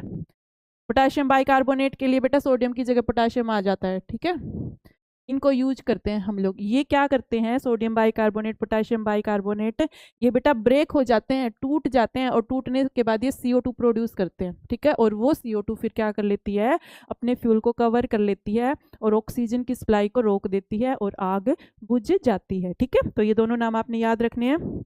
इस सिलेंडर्स के अंदर, किसके अंदर, सिलेंडर्स के अंदर बेटा सोडियम बाइकार्बोनेट और पोटाशियम बाइकार्बोनेट को स्टोर करते हैं लिक्विड फॉर्म में, और जब कहीं पे आग लगी होती है ना, तो जब हम इनको फेंक देते हैं वहां पे, सोडियम बाइकार्बोनेट या पोटाशियम इसको डाल देते हैं, तो क्या होता है, ये फर्दर ब्रेक डाउन होकर क्या प्रोड्यूस कर देते हैं, कार्बन डाइऑक्साइड, और ये कार्बन डाइऑक्साइड अपनी आग को घेर लेती है और ऑक्सीजन नहीं मिलने पाती और आग बुझ जाती है, ठीक है बेटा। देखो ये तुमने देखे होंगे इस टाइप से के सिलेंडर, फायर एक्सटिंग्विशर, इनके ऊपर लिखा भी होता है, ये तुमको बहुत जगह लगे मिलते हैं, स्कूलों में, हॉस्पिटल्स में, ऑफिस में, बहुत ही जगह पे तुमने ये देखे होंगे। कहीं अगर किसी का ध्यान नहीं गया हो तो अब कहीं भी विजिट करो तो ध्यान से देखना, ठीक है। ये फायर एक्सटिंग्विशर होते हैं बेटा, ये इस टाइप के सिलेंडर ये जगह जगह लगे होते हैं। देखो ये ऑफिस है, यहाँ पे ये लगे हुए हैं, हॉस्पिटल्स में भी लगे होते हैं, ठीक है। इनके अंदर क्या भरा होता है, लिक्विड फॉर्म में under high pressure sodium bicarbonate या पोटाशियम बाइकार्बोनेट भरा होता है। वो क्यों भरा होता है, क्योंकि जब हम उसको डालते हैं तो वो क्या रिलीज करता है, CO2 रिलीज करता है, ठीक है। Most common fire extinguisher is water. हाँ भाई पानी तो है ही, पानी तो है ही, प्रॉब्लम यह है कि उसको सब जगह यूज नहीं कर सकते। For fires involving electrical equipments and inflammable materials like petrol, carbon dioxide is best extinguisher. ये तुमने ध्यान रखना है, पानी को कहाँ पे यूज कर सकते हैं और कहाँ पे नहीं, और जहाँ पे पानी को नहीं तो वहाँ पे कार्बन डाइऑक्साइड, ठीक है। CO2 हैवी होती है ऑक्सीजन से, तो ये फायर को कवर कर लेती है like a blanket. Since the contact between the fuel and oxygen is cut off, fire is controlled.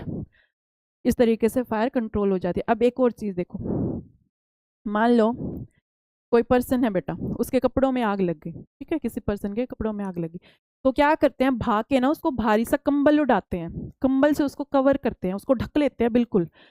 क्यों करते हैं ऐसा, कंबल से क्यों ढक लिया, बिल्कुल उसको कवर कर देते हैं।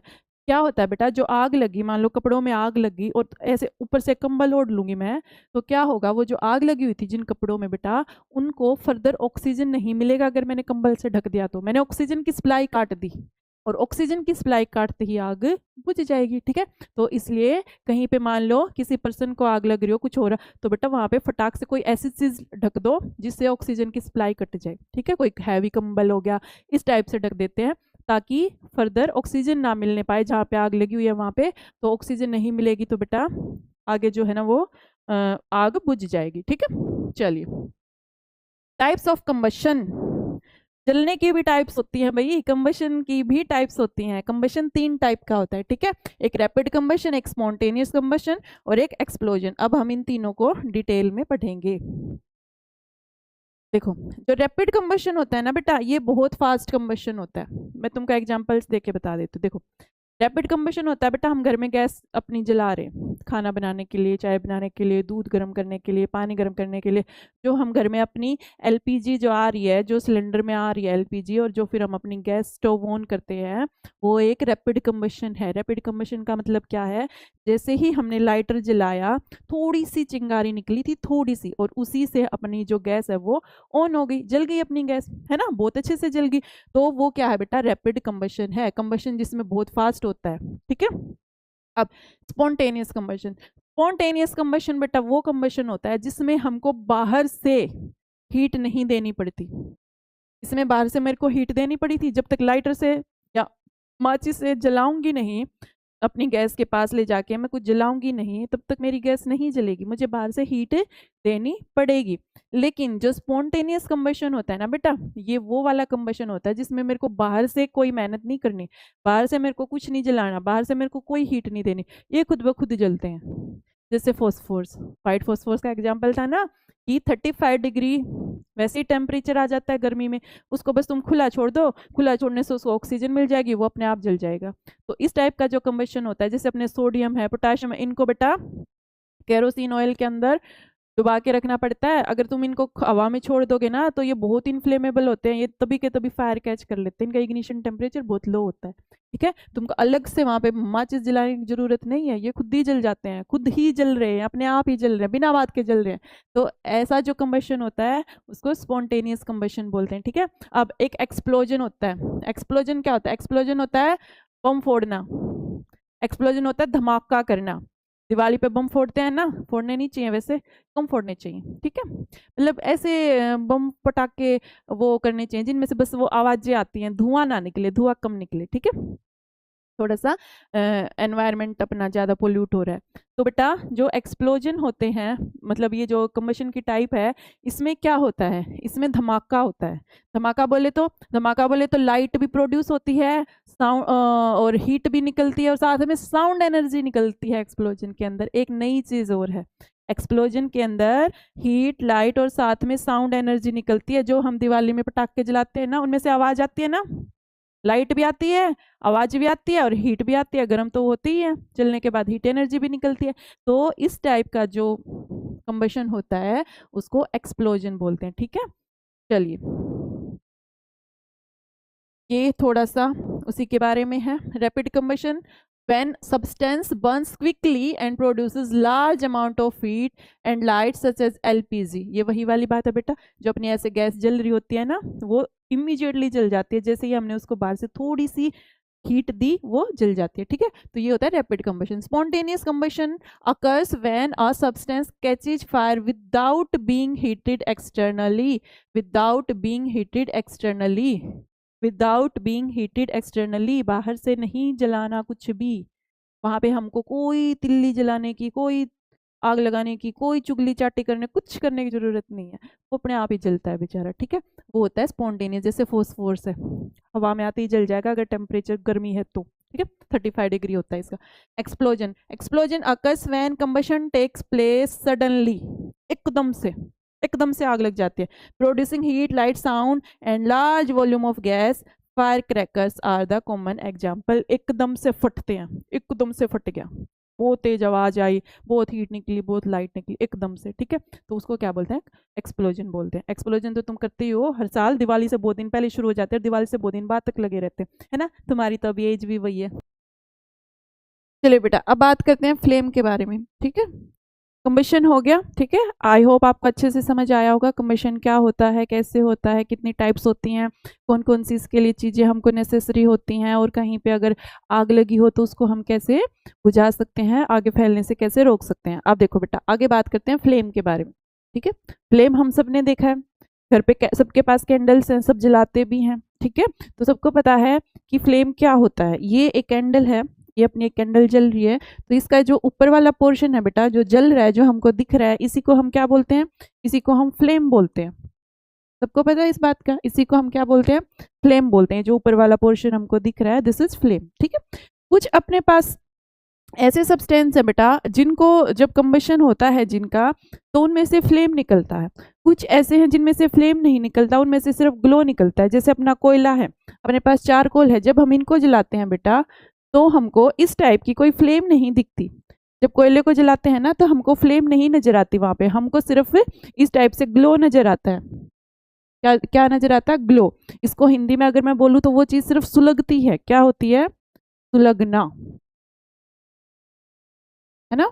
ये चीज सिर्फ सुलग रही है, जल नहीं रही, यहाँ पे बर्निंग नहीं हो रही। जैसे यहाँ पे बर्निंग हो रही थी ना, हमको फ्लेम दिख रही थी, यहाँ पे बर्निंग हो रही है। यहाँ पे ऐसे बर्निंग नहीं हो रही, यहाँ पे कोई फ्लेम नहीं है, ये सिर्फ ग्लो है बेटा। तुमने देखी होगी ना ऐसी चीजें जिनमें से ऐसे फ्लेम नहीं आ रही, बर्निंग नहीं हो रही, लेकिन वो उनका कंबशन होने के बाद वहां पे क्या हो रहा है, एक ग्लो दिख रहा है हमको, ऐसे रेडिस रेडिस सा ग्लो आता है, येलो सा रेडिस सा ऐसा ग्लो दिखता है हमको, ठीक है। तो बेटा कुछ सब्सटेंस तो फ्लेम बनाते हैं और कुछ सिर्फ ग्लो बनाते हैं। ऐसा क्यों है? ये डिफरेंस क्यों है? और इन दोनों प्रोसेसेस को अलग अलग नाम देते हैं। जिसमें ऐसे फ्लेम बनती है ना बेटा, ध्यान से सुनना मेरी बात को, जिस सब्सटेंस के कंबशन से ऐसे फ्लेम जनरेट होती है ना, तो उस प्रोसेस को हम बोलते हैं बर्निंग। क्या बोलते हैं उसको? बर्निंग, कि वो बर्न हो रही है, ठीक है, वो चीज क्या हो रही है? बर्न हो रही है। और जिसमें बेटा कंबशन के बाद सिर्फ ऐसे हमको ग्लो दिखता है ना, सिर्फ ग्लो दिखा, यहाँ पे फ्लेम नहीं दिखा, तो उस प्रोसेस को, कंबशन के उस प्रोसेस को हम स्मोल्डरिंग बोलते हैं। क्या बोलते हैं? स्मोल्डरिंग। स्मोल्डरिंग होता है बेटा किसी चीज का सुलगना, ठीक है, तो इसको स्मोल्डरिंग बोला जाता है। दोनों कंबशन, बर्निंग भी कंबशन है, स्मोल्डरिंग भी कंबशन है, दोनों ही कंबशन है। लेकिन अगर कोई तुमसे ज्यादा डिटेल में जाके पूछ ले कि भाई स्मोल्डरिंग क्या होती है, बर्निंग क्या होती है, दोनों के बीच में डिफरेंस बताओ, तो बेटा जब कोई सब्सटेंस जिसका कंबशन होता है और वो फ्लेम को प्रोड्यूस कर दे, इस टाइप का, जैसे कैंडल है, फ्लेम दिख रहा है हमको, केरोसिन को जब हम बर्न करते हैं तो हमको फ्लेम दिखता है। अगर फ्लेम बन रहा है ना बेटा, तो वो बर्निंग हो रही है, फिर हम उसको क्या बोलते हैं? बर्निंग। कंबशन है ये भी, बर्निंग इज कंबशन, ठीक है, कंबशन है ये भी। इस कंबशन को एक और नाम दे दिया गया कि भाई अगर फ्लेम बन रही है तो बर्निंग कह दो, अगर फ्लेम नहीं बन रही, सिर्फ ग्लो आ रही है, सिर्फ ग्लो प्रोड्यूस हो रही है, तो उस कंबशन को तुम क्या बोल दो? स्मोल्डरिंग बोल दो। आई तुमको बात समझ में? स्मोल्डरिंग और बर्निंग दोनों ही कंबशन है। स्मोल्डरिंग भी कंबशन का ही एक हिस्सा है, बर्निंग भी कंबशन का ही एक हिस्सा है, लेकिन उस कंबशन को थोड़ा सा डिफरेंशिएट कर दिया कि अगर ग्लो प्रोड्यूस हो रही है तो उस कंबशन को तुम बर्निंग बोल दो, और अगर नहीं सॉरी फ्लेम प्रोड्यूस हो रही है तो उस कंबशन को तुम बर्निंग बोल दो, और अगर ग्लो प्रोड्यूस हो रही है तो उस कंबशन को तुम क्या बोल दो? स्मोल्डरिंग बोल दो। ठीक है, क्लियर है यहाँ तक ये बात? अगर कोई तुमसे ज्यादा डिटेल में पूछ ले तो वैसे एनसीईआरटी के अंदर ये टर्म्स दी नहीं हुई, ना स्मोल्डरिंग के बारे में इतना बता रखा, ना ये डिफरेंस बता रखा, लेकिन अगर कहीं पे किसी ओलंपियाड के पेपर में आ जाए या कहीं पे कोई तुमसे पूछ ले बेटा, तो ये टर्म्स तुमको पता होनी चाहिए, इनको ध्यान से तुमने ध्यान रखना है इन चीजों का, ठीक है। अब आगे देखते हैं। अब बेटा, अब जिसके अंदर फ्लेम प्रोड्यूस हो रही है तो फ्लेम क्यों प्रोड्यूस हो रही है, और जिसके अंदर फ्लेम प्रोड्यूस नहीं हो रही तो वो प्रोड्यूस क्यों नहीं हो रही, अब इस बात को जानना है। देखो क्या होता है बेटा, जो सब्सटेंस फ्लेम प्रोड्यूस करता है ना, फ्लेम हमेशा वेपर्स की वजह से आते हैं। किसके वेपर? जो ये सब्सटेंस, जैसे ये वैक्स है, क्या है मेरे पास? ये पैराफिन वैक्स है, पेट्रोलियम का एक प्रोडक्ट होता है पैराफिन वैक्स, ठीक है। ये मेरे पास एक पैराफिन वैक्स है, उसी की तो कैंडल बनती है। तो बेटा जब हमने इसको एक्सटर्नली हीट देख के जलाया तो ये जो वैक्स है ना, ये जो वैक्स है ये मेल्ट होती है। सबसे पहले तो मेल्ट होगी, तुमने देखा है ना, पिघलती है ना अपनी मोमबत्ती, हम बोलते हैं ना मोमबत्ती पिघल रही है, मेल्ट होती है। मेल्ट होके ये वैक्स बेटा वेपर्स के अंदर कन्वर्ट होती है। किसके अंदर? वेपर्स बनते हैं फिर उसके, ठीक है। तो वो वेपर्स जो बनते हैं ना, वो वेपर्स हमको यहाँ पे फ्लेम की फॉर्म में दिखते हैं, ठीक है। जितने भी सब्सटेंस कंबशन के बाद फ्लेम प्रोड्यूस करते हैं बेटा, तो वो फ्लेम उस सब्सटेंस के वेपर्स की वजह से दिखती है। वो सब्सटेंस वेपराइज होता है और वो वेपर्स जब ऊपर जाते हैं तो उन वेपर्स की वजह से हमको क्या दिखती है? फ्लेम दिखती है। लेकिन जिनके अंदर फ्लेम नहीं आती, जिनके अंदर सिर्फ ग्लो आती है, वहां पे यही रीजन है बेटा कि वो वाले सब्सटेंस वेपराइज नहीं होते, उनके अंदर वेपर्स की फॉर्मेशन नहीं होती, और जब वहां पे वेपर्स नहीं बन रहे उस सब्सटेंस के, तो बेटा फिर वहां पे फ्लेम नहीं आती। आई आपको बात समझ में? ये प्रोसेस होता है। देखो अब इसको पढ़ के देखते हैं ये क्या कह रहा है। व्हेन अ कंबस्टिबल सब्सटेंस वेपराइजेज, जब कोई कंबस्टिबल सब्सटेंस, जैसे वैक्स यहाँ पे क्या है? एक कंबस्टिबल सब्सटेंस है। जब हमने उसको एक्सटर्नली हीट दिया, उसका इग्निशन टेम्परेचर आया वैक्स का, तो वैक्स ने जलना शुरू कर दिया। तो बेटा ये फ्लेम क्यों बना? फ्लेम इसलिए बना क्योंकि जो वो वैक्स थी, वैक्स के वेपर्स ऊपर जा रहे हैं और उन वेपर्स की वजह से हमको क्या दिखता है? फ्लेम दिखता है। व्हेन ए कंबस्टिबल सब्सटेंस वेपराइजेस, क्या होगा? वेपराइज होगा। During combustion it produces flame. Example है केरोसिन और वैक्स। आई आपको बात समझ में? वो कंबस्टिबल सब्सटेंस वेपराइज होगा बेटा और उसके वेपर्स की वजह से तुमको फ्लेम दिखता है, ठीक है। Substances which do not vaporise, जो वेपराइज नहीं होते, during burning do not produce flame, जो बेटा जिनका कंबशन करने के बाद जो वेपराइज नहीं हो पाते वो फ्लेम को प्रोड्यूस फिर नहीं करते, वो सिर्फ ग्लो प्रोड्यूस करते हैं, ठीक है। एग्जाम्पल है तुम्हारे पास कोयला, कोल, चारकोल, ठीक है। ये किसके एग्जाम्पल हैं?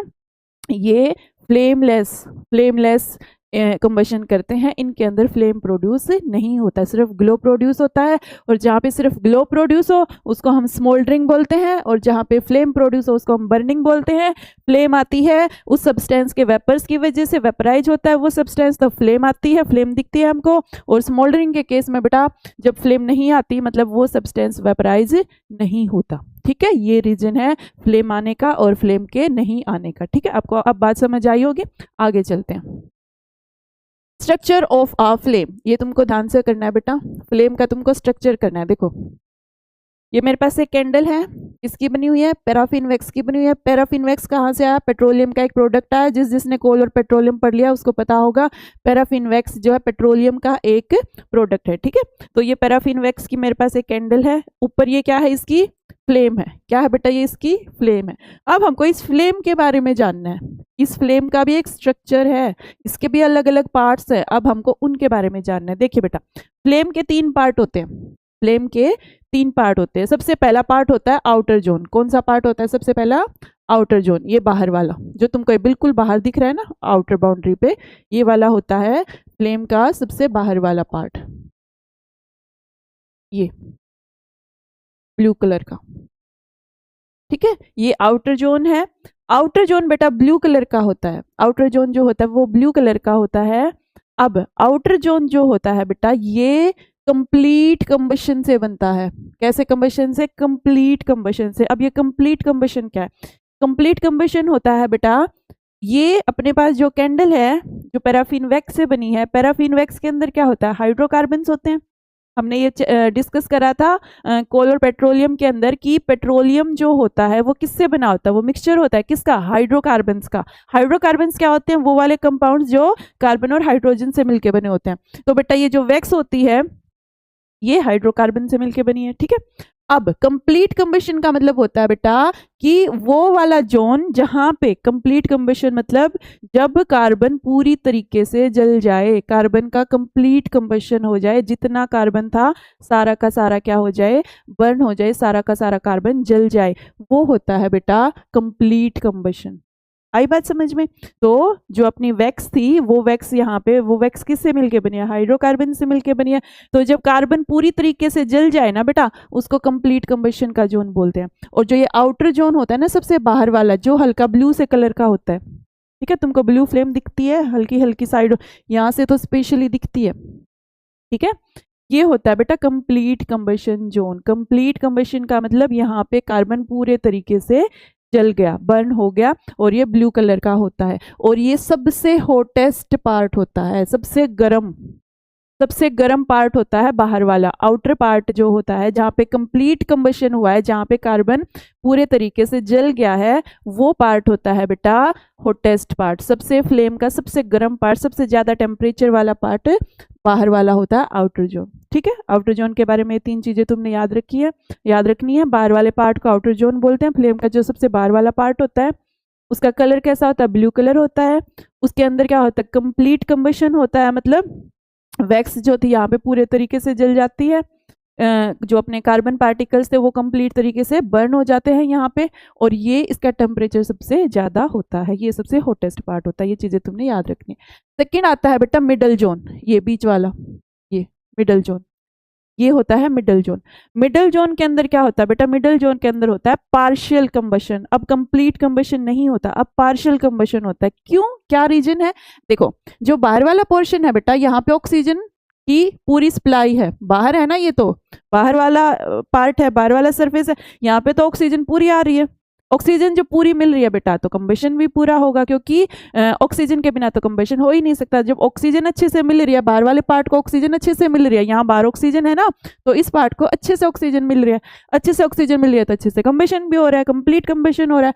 अब जब अंदर की बात कर रहे हैं बेटा, फ्लेम के अंदर चले गए, अंदर क्या होता है, यहाँ पे ये जो मिडल पार्ट है बेटा फ्लेम का, यहाँ पे पूरे तरीके से ऑक्सीजन नहीं पहुंच पाता। आई बात समझ में? अब अंदर की बात हो रही है, यहाँ पे बेटा पूरे तरीके से ऑक्सीजन नहीं पहुंच पाता, और जब पूरे तरीके से ऑक्सीजन नहीं पहुंच पाता तो फिर क्या नहीं होता, कंप्लीट कंबशन कार्बन का फिर नहीं होता, फिर होता है पार्शियल कंबशन। पार्शियल का मतलब होता है थोड़ा, ठीक है, इनकम्प्लीट। तो अब बेटा पार्शियल कंबशन होगा, अब कंप्लीट कंबशन नहीं होगा। आई बात समझ में? ये होता है middle zone, middle zone of partial combustion. इसका कलर कैसा होता है, इसका कलर होता है बेटा येलो। कैसा कलर होता है, येलो, ठीक है, येलो कलर होता है, पार्शियल कंबशन होता है, मिडल ये जोन होता है। ये मॉडरेटली हॉट होता है, ना ये बहुत ज्यादा गर्म ना ये ठंडा, ये मॉडरेटली बीच का, मॉडरेटली मतलब बीच का, ठीक है, ये बीच का होता है। कलर तुमने ध्यान रखना है, येलो होता है। तुमने ये ध्यान रखना है कंप्लीट कंबशन नहीं होता, यहाँ पे इनकम्प्लीट कंबशन होता है। क्यों होता है वो भी मैंने तुमको बता दिया, क्योंकि बाहर तो ऑक्सीजन पूरी आ रही थी, लेकिन अंदर वाले पोर्शन में ऑक्सीजन पूरी नहीं आ रही। जब ऑक्सीजन पूरी नहीं आ रही तो कंप्लीट कंबशन भी नहीं हो रहा, पार्शियल कंबशन हो रहा है, ठीक है।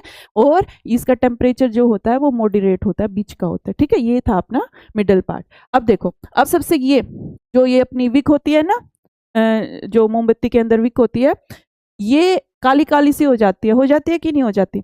ये है बेटा बिल्कुल विक के ऊपर का जो पार्ट है, ये है innermost zone of unburnt wax. ये सबसे इनर मोस्ट जोन होता है, यहाँ पे बेटा कंबशन नहीं हो पाता कार्बन का, ठीक है, यहाँ पे कार्बन का कंबशन नहीं हो पाता। इसको डार्क जोन भी बोलते हैं। क्या बोलते हैं इसको? Dark zone. कोई तुमसे पूछ ले कि फ्लेम के किस पार्ट को डार्क जोन बोला जाता है, डार्क जोन बोलते हैं बेटा सबसे इनर पार्ट को, सबसे जो अंदर वाला पार्ट होता है, इसको डार्क जोन बोलते हैं। यहाँ पे कंबशन नहीं, यहाँ पे ऑक्सीजन नहीं पहुंच पा रहा, ठीक है, तो यहाँ पे अनबर्न्ट, अनबर्न्ट का मतलब, बर्न का मतलब जो जल गया, अनबर्न्ट का मतलब जो नहीं जला। तो बेटा यहाँ पे जो ब्लैक कलर हो जाता है ना, ये ब्लैक कलर अनबर्न्ट कार्बन पार्टिकल्स का होता है। वो कार्बन पार्टिकल्स जो नहीं जल पाए, जो अनबर्न्ट रह गए, और उनका कैसा कलर होता है? ब्लैक। कैसा कलर होता है उनका? ब्लैक। यहाँ पे ब्लैकिश, ठीक है। तो ये होता है, ये ब्लैक कलर होता है बेटा अनबर्न्ट कार्बन पार्टिकल्स का, जहाँ पे कंबशन नहीं हो पाया। ये कौन सा जोन होता है? ये डार्क जोन होता है, और सबसे अंदर वाला होता है, और सबसे लिस्ट हॉट होता है। इसका टेम्परेचर सबसे कम होता है, सबसे कम टेम्परेचर इनर जोन का होता है, क्योंकि वहाँ पे कंबशन नहीं हो पाता, वहाँ पे ऑक्सीजन नहीं पहुंच पाता, ठीक है। तो वहाँ पे काले काले जो कार्बन, अनबर्न्ट कार्बन के पार्टिकल्स होते हैं ना, वो यहाँ पे ब्लैक कलर के हमको दिखते हैं, ठीक है। ये होता है इनर जोन। ये था बेटा तुम्हारा कंप्लीट फ्लेम का स्ट्रक्चर। 3 पार्ट होते हैं, आउटर, मिडल और इनर। आउटर पार्ट जो होता है वो ब्लू कलर का होता है, उसमें कंप्लीट कंबशन होता है कार्बन के पार्टिकल्स का। क्योंकि कार्बन के पार्टिकल्स, तुम ये मत सोचना कहाँ से आए, कहाँ से आए, ये किससे बनी हुई है? वैक्स जो है किससे बनी हुई है? हाइड्रोकार्बन से तो मिलके बनी हुई है। हाइड्रोकार्बन्स में कौन होते हैं? हाइड्रोजन और कार्बन। कार्बन का कंप्लीट कंबशन होगा, वो CO2 के अंदर कन्वर्ट हो जाएगी। हाइड्रोजन का कंप्लीट कंबशन होगा, वो वाटर वेपर्स की फॉर्म में क्या हो जाएगा? उड़ जाएगा, ठीक है। तो बचा कौन? हाइड्रोजन तो वाटर वेपर्स की फॉर्म में ऊपर उठ जाता है, तो बचता कौन है? कार्बन बचता है। कार्बन का अगर कंप्लीट कंबशन होएगा तो वो भी CO2 की फॉर्म में निकल जाएगा, और अगर कंप्लीट कंबशन इसका नहीं होता तो फिर अनबर्न्ट कार्बन पार्टिकल्स बच जाते हैं, ठीक है बेटा। तो बाहर वाले पार्ट में हो जाता है, बात खत्म, कहानी खत्म, हॉटेस्ट पार्ट। बीच वाले पार्ट में कंप्लीट कंबशन नहीं होता, यहाँ पे पार्शियल कंबशन होता है। क्या होता है यहाँ पे? Partial combustion. देखो कई बारी मोमबत्ती के ऊपर, मोमबत्ती जला के उसके ऊपर तुम कोई प्लेट रख दो, ठीक है, या कुछ भी ऐसा ढकने का रख दो, तो उससे क्या होता है बेटा? तुमने ये चीज देखी है कि वो जो ऊपर हमने प्लेट रखी ना, उसके ऊपर ब्लैक ब्लैक ब्लैक ब्लैक से पार्टिकल्स चिपक जाते हैं। चिपक जाते हैं कि नहीं चिपक जाते? ब्लैक कलर के पार्टिकल्स उस प्लेट के ऊपर चिपक जाते हैं। कहाँ से आई ये? कौन से पार्टिकल्स आए? ये वो वाले पार्टिकल्स आए बेटा जो कंप्लीट कंबशन जिनका नहीं हुआ, जो यहाँ पे इनकम्प्लीट कंबशन जो हो रहा था ना, तो वो कार्बन के पार्टिकल्स यहाँ पे आके चिपक जाते हैं, क्योंकि हमने इनको आगे जाने का रास्ता छोड़ा नहीं, तो ये यहाँ पे चिपक जाते हैं, सूट की फॉर्म में निकल जाते हैं, वरना ये फ्लेम से निकल जाते हैं ना, ब्लैक से कलर की। ठीक है, वो अनबर्न्ड कार्बन पार्टिकल्स की होती है। तो अगर मैं यहाँ पे एक प्लेट लगा दूं, नीचे मोमबत्ती उसके ऊपर एक प्लेट लगा दूं, तो वो ब्लैक ब्लैक सी हो जाती है। वो ब्लैक क्या है? वो अनबर्न्ड कार्बन पार्टिकल्स है। ठीक है, तो ये मिडल जोन होता है, येलो कलर का होता है, मॉडरेटली हॉट होता है, पार्शियल कंबशन होता है। अब इसके नीचे होता है इनर जोन, ब्लैक कलर का होता है, इसको डार्क जोन भी बोलते हैं, यहाँ पे कंबशन नहीं होता। ठीक है, और ये सबसे कम हॉट होता है। ये है बेटा तुम्हारा कंप्लीट फ्लेम का स्ट्रक्चर। ठीक है, आई होप तुमको अब समझ आया होगा। आगे देखते हैं। ये हो गया outer zone, middle zone, inner zone. ये उसी के बारे में थोड़ा और लिख रखा है, इसको पढ़ते हैं। Outer zone of complete combustion blue colour का होता है बेटा, ये तुमको और दिखा रखा है। ठीक है, मिडल जोन होता है वो येलो कलर का होता है, पार्शियल कंबशन होता है। इनर जोन, ये देखो यहाँ पे ब्लैक कलर की दिख रही है ना तुमको। Innermost zone of unburnt wax vapours कैसे होते हैं? ब्लैक कलर के होते हैं। Complete combustion of the fuel takes place outer zone में, and colour of flame is blue, and hottest part of the flame होता है outer zone. It is the non luminous part of the flame. ये क्या बात है? It is the non luminous part of the flame. Non luminous का मतलब, non luminous ये तो नया वर्ड आ गया। इसका मतलब देखो बेटा, तुम किचन में जाना रात को, किचन में जब तुम रात को जाओगे तो तुम सारी लाइटें ऑफ कर देना। ठीक है, सारी लाइटें बंद कर दो। अब तुम क्या करो, तुम अपनी गैस को ऑन करना, किचन के अंदर जो तुम्हारी गैस है तुम उसको ऑन करना। ठीक है, ऑन करा, उसका कंप्लीट कंबशन होता है, ब्लू कलर की फ्लेम आती है ना, यस और नो? ब्लू कलर की फ्लेम आती है, हम सब देखते हैं, रोज देखते हैं ब्लू कलर की फ्लेम आती है।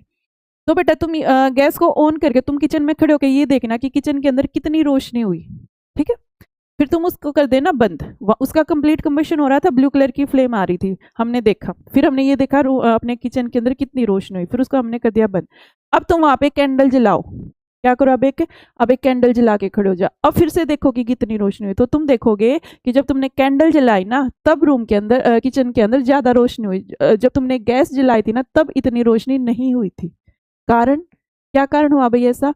ये कारण ऐसे हुआ बेटा, जब कंप्लीट कंबशन होकर जो ब्लू फ्लेम आ रही है ना वो इतनी रोशनी नहीं देती, वो इतनी लाइट एनर्जी प्रोड्यूस नहीं करती, तो उसको बेटा नॉन ल्यूमिनस जोन बोलते हैं। क्या बोलते हैं? Non luminous zone. ये तुम करके भी देख सकते हो जो मैंने अभी बताया। एक बारी बिल्कुल अंधेरा कर लो किचन में, एक बारी गैस ऑन करके खड़े हो जाओ, देखो कितना दिख रहा है, फिर तुमको उसको बंद करके फिर मोमबत्ती जला के खड़े हो जाओ, तुमको मोमबत्ती के केस में ज्यादा रोशनी दिखेगी। ठीक है, क्यों?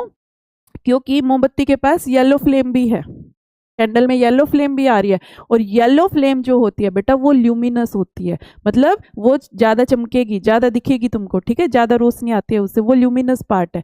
जबकि जो ब्लू पार्ट होता है ना वो नॉन ल्यूमिनस पार्ट होता है। नॉन ल्यूमिनस पार्ट में ज्यादा रोशनी नहीं आती, ल्यूमिनस पार्ट में ज्यादा रोशनी आती है। ठीक है, तो जो ब्लू पार्ट होता है बेटा इसलिए इसको नॉन ल्यूमिनस पार्ट बोलते हैं। क्या बोलते हैं इसको? Non luminous part. ठीक है, सेकेंड है मिडल जोन। मिडल जोन में पार्शियल कंबशन होता है, colour of the flame is yellow and it is moderately hot part, it is the luminous part of the flame. ये बात बेटा तुमने ध्यान रखनी है, which part is non luminous and which part is luminous. Blue part is non luminous and yellow part is luminous. ठीक है, उसको नॉन ल्यूमिनस क्यों बोले, इसको ल्यूमिनस क्यों बोले, ये भी मैंने तुमको बता दिया। ठीक है, उसमें इतनी रोशनी नहीं आती, नहीं देख पाते हम फिर चीजों को, इतनी लाइट एनर्जी वहां पे नहीं आती, यहाँ पे लाइट एनर्जी ज्यादा आती है येलो वाले पार्ट में। ठीक है, तो इसको ल्यूमिनस पार्ट बोलते हैं। Inner zone, there are unburnt vapours of the fuel and colour is black and is least hot part. यहाँ पे अनबर्न्ट पार्टिकल्स होते हैं जो ब्लैक कलर के यहाँ पे चिपके होते हैं। ठीक है, और ये सबसे लिस्ट हॉट पार्ट होता है।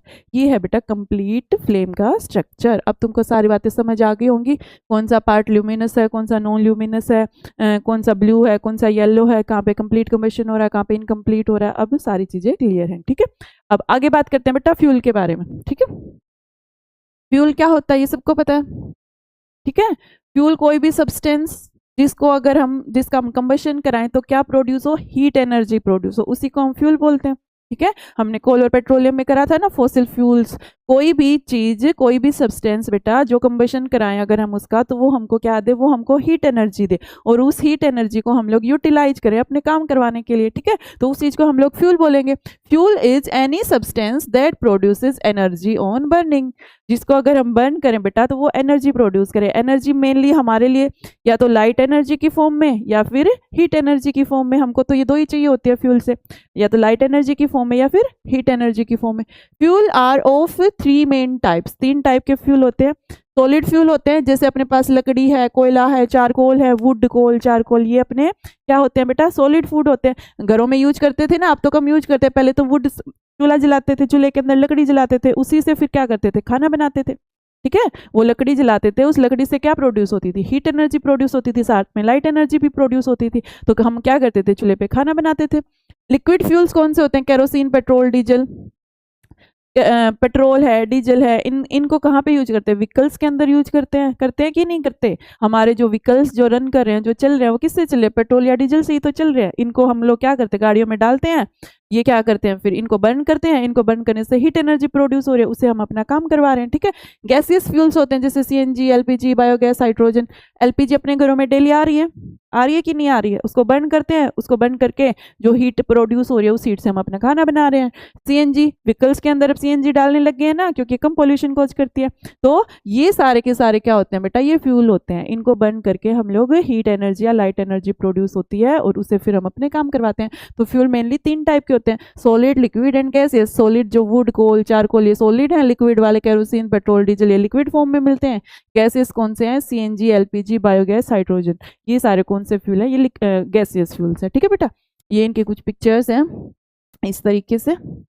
आगे देखते हैं, characteristics of a good fuel. Good fuel कैसा होना चाहिए, किसको हम ये बोलेंगे कि हाँ भाई ये अच्छा फ्यूल है, इसको यूज करो, क्या क्राइटेरिया है। ठीक है, कुछ क्राइटेरिया तो होगा ना कि भाई इस फ्यूल को यूज करो, ये अच्छा फ्यूल है। तो बेटा कुछ कैरेक्टरिस्टिक्स है, इट इज रेडिली अवेलेबल। जो अच्छा फ्यूल जिसको हम मानेंगे ना, पहली बात वो रेडिली अवेलेबल होना चाहिए, आराम से वो हमको मिल जाए। ठीक है, इट इज चीपर, वो सस्ता भी होना चाहिए। It is easy to store and transport, उसको स्टोर करना भी आसान हो, उसको एक जगह से दूसरी जगह ट्रांसपोर्ट करना भी आसान होना चाहिए। It Burns at a moderate rate, ठीक रेट पे वो जलना भी चाहिए। ऐसा ना हो कि उसको जलाने में ही सारी मेहनत लग गई, वो जल ही नहीं रहा, नहीं, वो ठीक रेट पे उसका जलना भी जरूरी है। It produces a large amount of heat, और बेटा ऐसा होना चाहिए कि कम फ्यूल जला के ज़्यादा हीट प्रोड्यूस हो जाए। ऐसा ना हो कि बहुत सारा फ्यूल जला दिया और हीट थोड़ी सी प्रोड्यूस हुई, नहीं, उसको हम अच्छा फ्यूल नहीं मानेंगे। तो एक अच्छी अमाउंट ऑफ हीट भी प्रोड्यूस होनी चाहिए। It does not leave behind any undesirable substance, इस तरीके का फ्यूल होना चाहिए बेटा कि अगर हम उसको जलाए तो वो पीछे से कोई प्रदूषण कॉज ना करे, पोल्यूशन कॉज ना करे, ऐसे सब्सटेंसेस रिलीज ना करे जिनसे फिर डिस्कम्फर्ट हो, जिनसे पोल्यूशन हो। ठीक है, it does not cause pollution, ये वही वाली बात है कि उसको पोल्यूशन फिर नहीं करना चाहिए। लेकिन ऐसा कोई भी फ्यूल नहीं है बेटा जो ये सारी बातें मानता हो, कोई फ्यूल ये सारी बातें नहीं मानता। ठीक है, हम लोगों को एडजस्ट करना पड़ रहा है। कोई भी अपना फ्यूल है जो ये सारी बातें नहीं मानता। हाँ, एक हाइड्रोजन है जो एक क्लीनेस्ट फ्यूल है, लेकिन वो अभी इतना रेडिली अवेलेबल नहीं है, अभी प्रैक्टिकल यूज के अंदर वो नहीं आया है। जो हमारे यूज के अंदर है ना बेटा, वो तो बहुत पोल्यूटिंग है। अब देखो फ्यूल एफिशिएंसी, फ्यूल एफिशिएंसी क्या होती है बेटा, एफिशिएंसी होती है कि हमने कितना इनपुट देके कितना आउटपुट ले लिया, मतलब हमने कितना ईंधन जला के कितना हमने हीट एनर्जी हमको मिली। आई बात समझ में, कितना हमने काम किया, कितना रिजल्ट आया, कितनी तुमने पढ़ाई करी, कितने तुम्हारे मार्क्स आए, ये एफिशिएंसी होती है। मतलब कि हमने कितना फ्यूल बर्न किया और उससे कितनी हीट प्रोड्यूस हुई। तो बेटा एक कैलोरीफिक वैल्यू होती है, ये कैलोरीफिक वैल्यू के बारे में हमने कोल और पेट्रोलियम के अंदर भी डिस्कस करा था, यहाँ पे फिर से आ गया। ये क्या होती है बेटा कि 1 किलो फ्यूल को अगर तुमने बर्न करा, कितना फ्यूल ले लिया, 1 किलो, 1 किलो फ्यूल को अगर तुमने बर्न करा तो तुम्हारे पास कितनी हीट एनर्जी प्रोड्यूस हुई, उसको बोलते हैं उसकी कैलोरीफिक वैल्यू।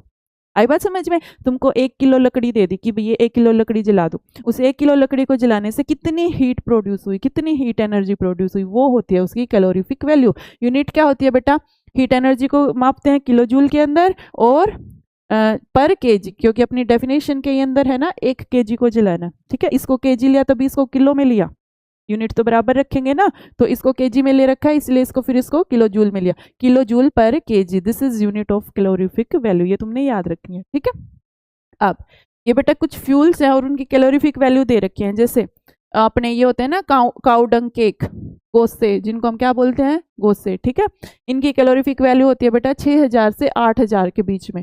वुड की होती है 17000 से 22000 के बीच में। कोल की होती है 25000 से 33000 के बीच में। पेट्रोल की 45000, केरोसिन की भी 45, डीजल की भी 45, मीथेन की 50000 होती है। मीथेन किसके अंदर होता है, बायोगैस के अंदर। बायोगैस का मेन कंपोनेंट कौन होता है, मीथेन ही तो होता है। सीएनजी की 50, एलपीजी की 55, बायोगैस की 35 to 40,000 और हाइड्रोजन की 1,50,000। हाइड्रोजन की कैलोरीफिक वैल्यू सबसे हाईएस्ट होती है, 1,50,000। और सबसे अच्छी बात यह है बेटा कि हाइड्रोजन को बर्न करते हैं ना तो ये पोल्यूशन कॉज नहीं करता, ये क्लीनेस्ट फ्यूल है, लेकिन अभी अपने प्रैक्टिकल यूज में ये नहीं आया है, it is not readily available. ठीक है, hydrogen has highest calorific value among all the fuels. अगर तुमसे पूछ ले तो तुमने याद रखना है कि किस फ्यूल की कैलोरीफिक वैल्यू सबसे हाईएस्ट होती है, हाइड्रोजन की कैलोरीफिक वैल्यू सबसे हाईएस्ट होती है। ठीक है, ये कुछ वैल्यूज हैं बेटा, इनको याद तो नहीं करना, लेकिन इतना आइडिया रखना है कि किसकी कम होती है किसकी ज़्यादा होती है।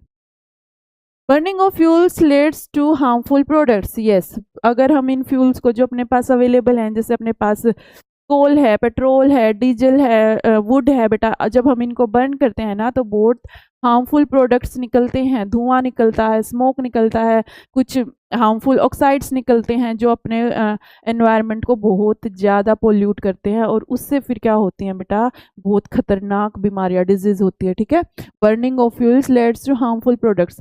रिस्पायरेटरी डिजीज, देखो अनबर्न्ड जो carbon particles releasing from wood, देखो लकड़ी से, कोल से, पेट्रोलियम से, cause severe respiratory disease like asthma. जो बेटा हम लोग लकड़ी जला रहे हैं, हम लोग कोल जला रहे हैं, कल ही न्यूज आई थी कोल को दिल्ली में जो ये तंदूर की रोटी बनाते हैं ना, तंदूर पे इसमें कोल यूज करते हैं, उसको बैन कर दिया है। ठीक है, क्योंकि दिल्ली का AQI कितना है, 700 को क्रॉस कर रखा है। तो बेटा ये जितने भी हुए हैं पेट्रोल, डीजल और ये अपना वुड है, इनको जब हम बर्न करते हैं ना तो कुछ अनबर्न्ड कार्बन के पार्टिकल्स रिलीज होते हैं, या फिर जब कंप्लीट कंबशन नहीं होता बेटा तो कार्बन मोनोऑक्साइड रिलीज होती है, CO, ये रिलीज होते हैं। और कंप्लीट कंबशन भी हो जाए तो CO2 रिलीज होती है, ये भी हार्मफुल है। ये सारी ही गैसेज बहुत हार्मफुल है। ठीक है, तो इनसे एस्थमा जैसी, सांस लेने में दिक्कत, एस्थमा जैसी बहुत जानलेवा बीमारियां हो जाती हैं। ठीक है, तो ये रेस्पिरेटरी डिजीज हो रही है बेटा, ये जो हम कोयला, पेट्रोल, डीजल जला रहे हैं इनसे। ठीक है, death due to carbon monoxide gas. Yes, देखो बेटा क्या होता है, मान लो जो अपने ये कोल है, पेट्रोलियम है, पेट्रोल है, डीजल है, अगर मान लो इनका कंप्लीट कंबशन नहीं होता, क्या नहीं होता, इनका कंप्लीट कंबशन नहीं होता, इनका पार्शियल कंबशन हो जाए, पार्शियल अगर कंबशन होता है ना बेटा तो कार्बन मोनोऑक्साइड गैस निकलती है, CO गैस को क्या बोलते हैं, कार्बन मोनोऑक्साइड गैस बोलते हैं। एक ऑक्सीजन है ना तो एक के लिए मोनो वर्ड यूज करते हैं, तो ये क्या है, कार्बन मोनोऑक्साइड गैस है। अगर अपने ये जो फ्यूल हैं, अगर इनका इनकम्प्लीट कंबशन हो जाए ना, पूरे तरीके से ना जले, ये मान लो इनकम्प्लीट तरीके से जले तो कार्बन मोनोऑक्साइड गैस भी निकलती है। ये जो गैस होती है ना बेटा, ये जानलेवा गैस है, ये बहुत ज़्यादा हार्मफुल गैस है। ये क्या करती है, हमारी बॉडी के अंदर हीमोग्लोबिन होता है, कौन होता है हमारी बॉडी के अंदर, हीमोग्लोबिन। हीमोग्लोबिन क्या करता है बेटा, ऑक्सीजन को कैरी करता है, ऑक्सीजन को लेके जाता है। जब हम सांस लेते हैं ना, ऑक्सीजन इनहेल करते हैं तो उसको अपने साथ कौन लेके जाता है, फिर आगे हीमोग्लोबिन लेके जाता है। ठीक है, फिर आगे चल के वो मायोग्लोबिन को दे देता है, ये एक लंबा प्रोसेस होता है। ये जो हीमोग्लोबिन है बेटा, ये जो ऑक्सीजन को बाइंड करके लेके जाता है अपने साथ, ये इसको कार्बन मोनोऑक्साइड से ज्यादा प्यार है ऑक्सीजन के कंपैरिजन में। ठीक है, ऑक्सीजन से ज्यादा प्यार ये किससे करता है, ये कार्बन मोनोऑक्साइड से ज्यादा प्यार करता है। तो क्या होता है बेटा, अगर मेरे आसपास कार्बन मोनोऑक्साइड प्रेजेंट है तो जब मैं इनहेल करूंगी ना, तो क्योंकि ये इससे ज्यादा प्यार करता है तो ये इसको लेके जाएगा अपने साथ, ऑक्सीजन को छोड़ देगा। आई बात समझ में, ये जो अपना हीमोग्लोबिन है, ये कार्बन मोनोऑक्साइड के साथ स्टेबल कॉम्प्लेक्स बनाता है। स्टेबल का मतलब खुश हैं दोनों। ठीक है, इतना मान के चलो, स्टेबल मतलब खुश हैं दोनों। ठीक है, लड़ाई नहीं है दोनों के बीच में। तो बेटा हीमोग्लोबिन कार्बन मोनोऑक्साइड से ज्यादा प्यार करता है ऑक्सीजन के कंपैरिजन में। और ये कार्बन मोनोऑक्साइड एक बार हीमोग्लोबिन से चिपक गई ना तो ये बेटा फिर इसको छोड़ती नहीं है, इरिवर्सिबली अटैच होती है। ये इरिवर्सिबल का मतलब होता है कि एक बार उसके पल्ले पड़ गई तो पड़ गई। ठीक है, फिर उसको छोड़ती नहीं है, इरिवर्सिबली अटैच होती है ये। तो बेटा ये फिर जब इसके साथ अटैच हो जाता है ना तो फिर ये ऑक्सीजन को नहीं लेता, तो हमारी बॉडी के अंदर ऑक्सीजन की कमी हो जाती है। और ऑक्सीजन की कमी अगर हमारी बॉडी के अंदर हो गई तो फिर तो सारी प्रॉब्लम्स हो जाएंगी, फिर तो हमारी जान भी जा सकती है। ठीक है, अगर हमें ऑक्सीजन नहीं मिलेगा तो बेटा जान भी जा सकती है ना। तो ये कहानी होती है कार्बन मोनोऑक्साइड की। आई बात समझ में, तो इस तरीके से होती है, ये बहुत ही डेंजरस गैस है। Incomplete combustion of fuels produces carbon monoxide gas which can cause death. Yes, इससे डेथ भी हो सकती है। वो कहते हैं ना कि बंद कमरे में कोयला जला के मत सो, बंद कमरे में कोयला जला के मत सो। क्यों? फिर उसका इनकम्प्लीट कंबशन होगा, वहाँ पे कार्बन मोनोऑक्साइड गैस रिलीज होगी, और वो कार्बन मोनोऑक्साइड गैस हमारी बॉडी के अंदर जो हीमोग्लोबिन प्रेजेंट है, हमारी बॉडी में जो हीमोग्लोबिन प्रेजेंट है, जो ऑक्सीजन को कैरी करने का काम करता है हमारी बॉडी के अंदर, वो उस कार्बन मोनोऑक्साइड को ले लेगा, वो उससे ज़्यादा प्यार करता है, और वो कार्बन मोनोऑक्साइड चली गई तो वो फिर ऑक्सीजन को नहीं आने देगी, क्योंकि वो फिर हीमोग्लोबिन का पीछा नहीं छोड़ती, वो इरिवर्सिबली अटैच होती है। तो बेटा हमारी बॉडी के अंदर ऑक्सीजन कम हो जाएगी और अल्टीमेटली डेथ भी हो जाती है। ये सारी कहानी होती है इनकी। ग्लोबल वार्मिंग, यस, ये क्या होता है बेटा? देखो, अगर कंप्लीट कंबशन भी हो रहा है ना, मान लो CO2 गैस रिलीज होती है, कंप्लीट कंबशन हो जाए तो, अगर कंप्लीट कंबशन भी हो रहा है ना, CO2 गैस जो रिलीज होती है ना बेटा, ये गैस भी हार्मफुल है। ये गैस क्या करती है? ये गैस जो हीट होती है ना अपने अर्थ के जो एटमॉस्फेयर के अंदर, जो ऊपर से क्या आ रही है? हीट आ रही है, सनलाइट आती है, जो उसके पास हीट है, तो बेटा अर्थ कुछ हीट को वापस रिफ्लेक्ट बैक करती है। तो अगर आसपास कार्बन डाइऑक्साइड गैस ज़्यादा प्रेजेंट है ना, तो ये उस हीट को ना पकड़ के रखती है, ये उस हीट को जाने नहीं देती, उस हीट को ट्रैप करके रखती है। तो इससे क्या हो रहा है बेटा? इससे अपनी अर्थ का टेम्परेचर बढ़ता जा रहा है। तुम लोग देखते हो ना कितनी गर्मी पड़ने लगी है, कई महीने तो साल के गर्मी में ही निकल जाते, सर्दी तो फिर भी बहुत ही कम रह गई है, गर्मी ज़्यादा हो गई है। तो बेटा ये ग्लोबल वार्मिंग है, दिस इज ग्लोबल वार्मिंग, की अपनी अर्थ जो है ना उसका टेम्परेचर लगातार बढ़ता जा रहा है, और उसमें मेजर इफेक्ट है कार्बन डाइऑक्साइड गैस का। और ये कहाँ से निकल रही है ज़्यादा? ये जो हम पेट्रोल, डीजल, वुड और ये जो हम जला रहे हैं सब कुछ, ठीक है, ये जो हम फ्यूल्स जला रहे हैं ना, इससे ये कार्बन डाइऑक्साइड गैस ज़्यादा निकल रही है, ठीक है। तो ये क्या होता है बेटा? अर्थ का टेम्परेचर बढ़ाती है, उसी को ग्लोबल वार्मिंग बोलते हैं। आई बात समझ? इसलिए कहते हैं ना पेड़ लगाओ, पेड़ लगाओ, ज़्यादा से ज़्यादा पेड़ लगाओ। उससे क्या होगा? पेड़ क्या करते हैं? फोटोसिंथेसिस करते हैं। फोटोसिंथेसिस करने के लिए उनको क्या चाहिए? कार्बन डाइऑक्साइड चाहिए, तो वो कार्बन डाइऑक्साइड को लेते हैं, ठीक है। तो उससे एनवायरमेंट के अंदर कार्बन डाइऑक्साइड कम हो जाएगी, जो कि हमें करना चाहिए। Global warming is rise in temperature of the atmosphere of the earth which is mostly due to release of carbon dioxide gas. ये वही वाली बात कह रहा है जो मैंने तुमको बताई। It leads to rise in sea level causing flood in coastal areas. अगर अर्थ का टेम्परेचर बढ़ता जाएगा ना बेटा, तो जो ऊपर ग्लेशियर्स है ना, बर्फ के जो पहाड़ है, उनकी बर्फ पिघलनी शुरू हो जाती है, ठीक है। वो बर्फ पिघल के फिर नदियों में वो पानी कहाँ जाता है? फिर वो समुद्र में जाता है। तो सी का जो लेवल है ना, वो हर साल थोड़ा थोड़ा थोड़ा थोड़ा बढ़ता जा रहा है, सी का लेवल, ठीक है, अपने समुद्र का लेवल ऊपर उठता जा रहा है। तो जो कोस्टल एरियाज है ना, जो समुद्र के पास जो जगह है जहाँ पे लोग रहते हैं, वो जो एरियाज हैं उनका डूबने का खतरा हो जाता है, ठीक है, क्योंकि समुद्र ऊपर चढ़ता जा रहा है। क्लाइमेट चेंज हो रहा है बेटा, इससे गर्मी कितनी ज़्यादा पड़ने लगी है। Extinction of plants and animals, ये सब होगा तो बहुत सारे प्लांट्स और एनिमल्स तो विलुप्त ही हो गए, उनका एक्सटिंक्शन हो गया।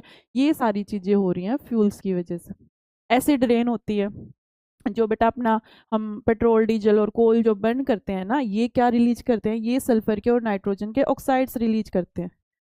सल्फर के और नाइट्रोजन के, जैसे SO2, NO2, सल्फर और नाइट्रोजन के ऑक्साइड्स रिलीज करते हैं। ये कौन? कोल सबसे ज़्यादा कोल रिलीज करता है सल्फर के और नाइट्रोजन के ऑक्साइड्स, जब उसको बर्न करते हैं तब, क्योंकि कोल के अंदर थोड़ा सा कंटेंट सल्फर और नाइट्रोजन का भी होता है। तो जब हम उसको बर्न करते हैं बेटा, तो एटमॉस्फेयर के अंदर सल्फर डाइऑक्साइड, नाइट्रोजन डाइऑक्साइड, ये सारी गैसेज रिलीज करता है, मतलब सल्फर और नाइट्रोजन के ऑक्साइड्स रिलीज करता है। ये बेटा जब बारिश होती है ना, जब बारिश होती है तो ये बारिश के पानी के साथ मिल जाते हैं, ठीक है। बारिश आती है तो बारिश के पानी के साथ ये ऑक्साइड्स एनवायरनमेंट में, एटमॉस्फेयर में प्रेजेंट थे, तो इस पानी के अंदर मिल जाते हैं। तो ये क्या बना देते हैं बेटा? H2SO4 एक बहुत स्ट्रॉन्ग एसिड, और HNO3, ये नाइट्रिक एसिड है, ये सल्फ्यूरिक एसिड है, ये दोनों एसिड बना देते हैं, और ये बहुत स्ट्रॉन्ग एसिड होते हैं, ठीक है। अब वो जो बारिश हो रही है बेटा, अब वो एसिड रेन बन गई। क्यों बन गई? क्योंकि उसके अंदर ये दोनों एसिड मिल गए। और ये दोनों एसिड बने कैसे? हमने जो ये जलाए थे ना फ्यूल्स, इनमें से निकले थे SO2, NO2, फिर बारिश आई, ये बारिश के पानी में H2O के साथ मिलके H2SO4 और HNO3 बना दिया। अब वो जो बारिश है बेटा, अब वो एसिड रेन बन गई। क्यों बन गई? उसके अंदर बहुत दो स्ट्रॉन्ग एसिड बैठ गए आके, ठीक है। अब वो एसिड रेन बन गई। अब वो एसिड रेन जब नीचे आती है बेटा, तो वो बहुत ज़्यादा हार्मफुल होती है अपनी फसलों के लिए, अपनी बिल्डिंग्स के लिए, एनिमल्स के लिए, सब जो ये मराइन एनिमल्स ऑर्गेनिजम्स होते हैं, इनके लिए, सब के लिए वो बहुत ज़्यादा हार्मफुल होती है। मैंने तुमको कोल और पेट्रोलियम में भी ये टॉपिक समझाया था। जो ताजमहल है ना, जो उसकी वाइटनेस थी ना संगमरमर के पत्थर की, वो भी फेड हो गई है एसिड रेन की वजह से। ठीक है बेटा। तो ये हार्मफुल इफेक्ट्स होते हैं। Burning of coal, diesel, petroleum, petrol releases oxides of sulphur and nitrogen, these gases dissolve in rain water and form acids which is called acid rain. इसको एसिड रेन बोलते हैं। It is harmful for crops, buildings, soil, मिट्टी के लिए भी, ठीक है, सब चीज़ों के लिए बहुत हार्मफुल होती है। आइए आपको बात समझ में, यही चीज़ें हैं ये। यस, ये वही वाला डायग्राम है बेटा। NO2SO2 फिर मिल गया, HNO3H2SO4 में कन्वर्ट हो गया और फिर वो बारिश नीचे आ रही है, तो ये सारी चीज़ें फिर इससे खराब हो रही हैं। यस, यहाँ पे अपना चैप्टर हो गया खत्म। आई होप आपको बहुत मजा आया होगा। इजी चैप्टर था, अच्छा चैप्टर था, ठीक है। कंबशन एंड फ्लेम यहाँ पे खत्म होता है बेटा। अब मैं आपसे नेक्स्ट वीडियो में मिलूंगी, जिसमें मैं आपके लिए 100 MCQ क्वेश्चंस का सेट लेके आऊंगी। तब तक के लिए आप पढ़ते रहिए, मस्त रहिए, खुश रहिए। ओके बेटा, tata bye bye, take care.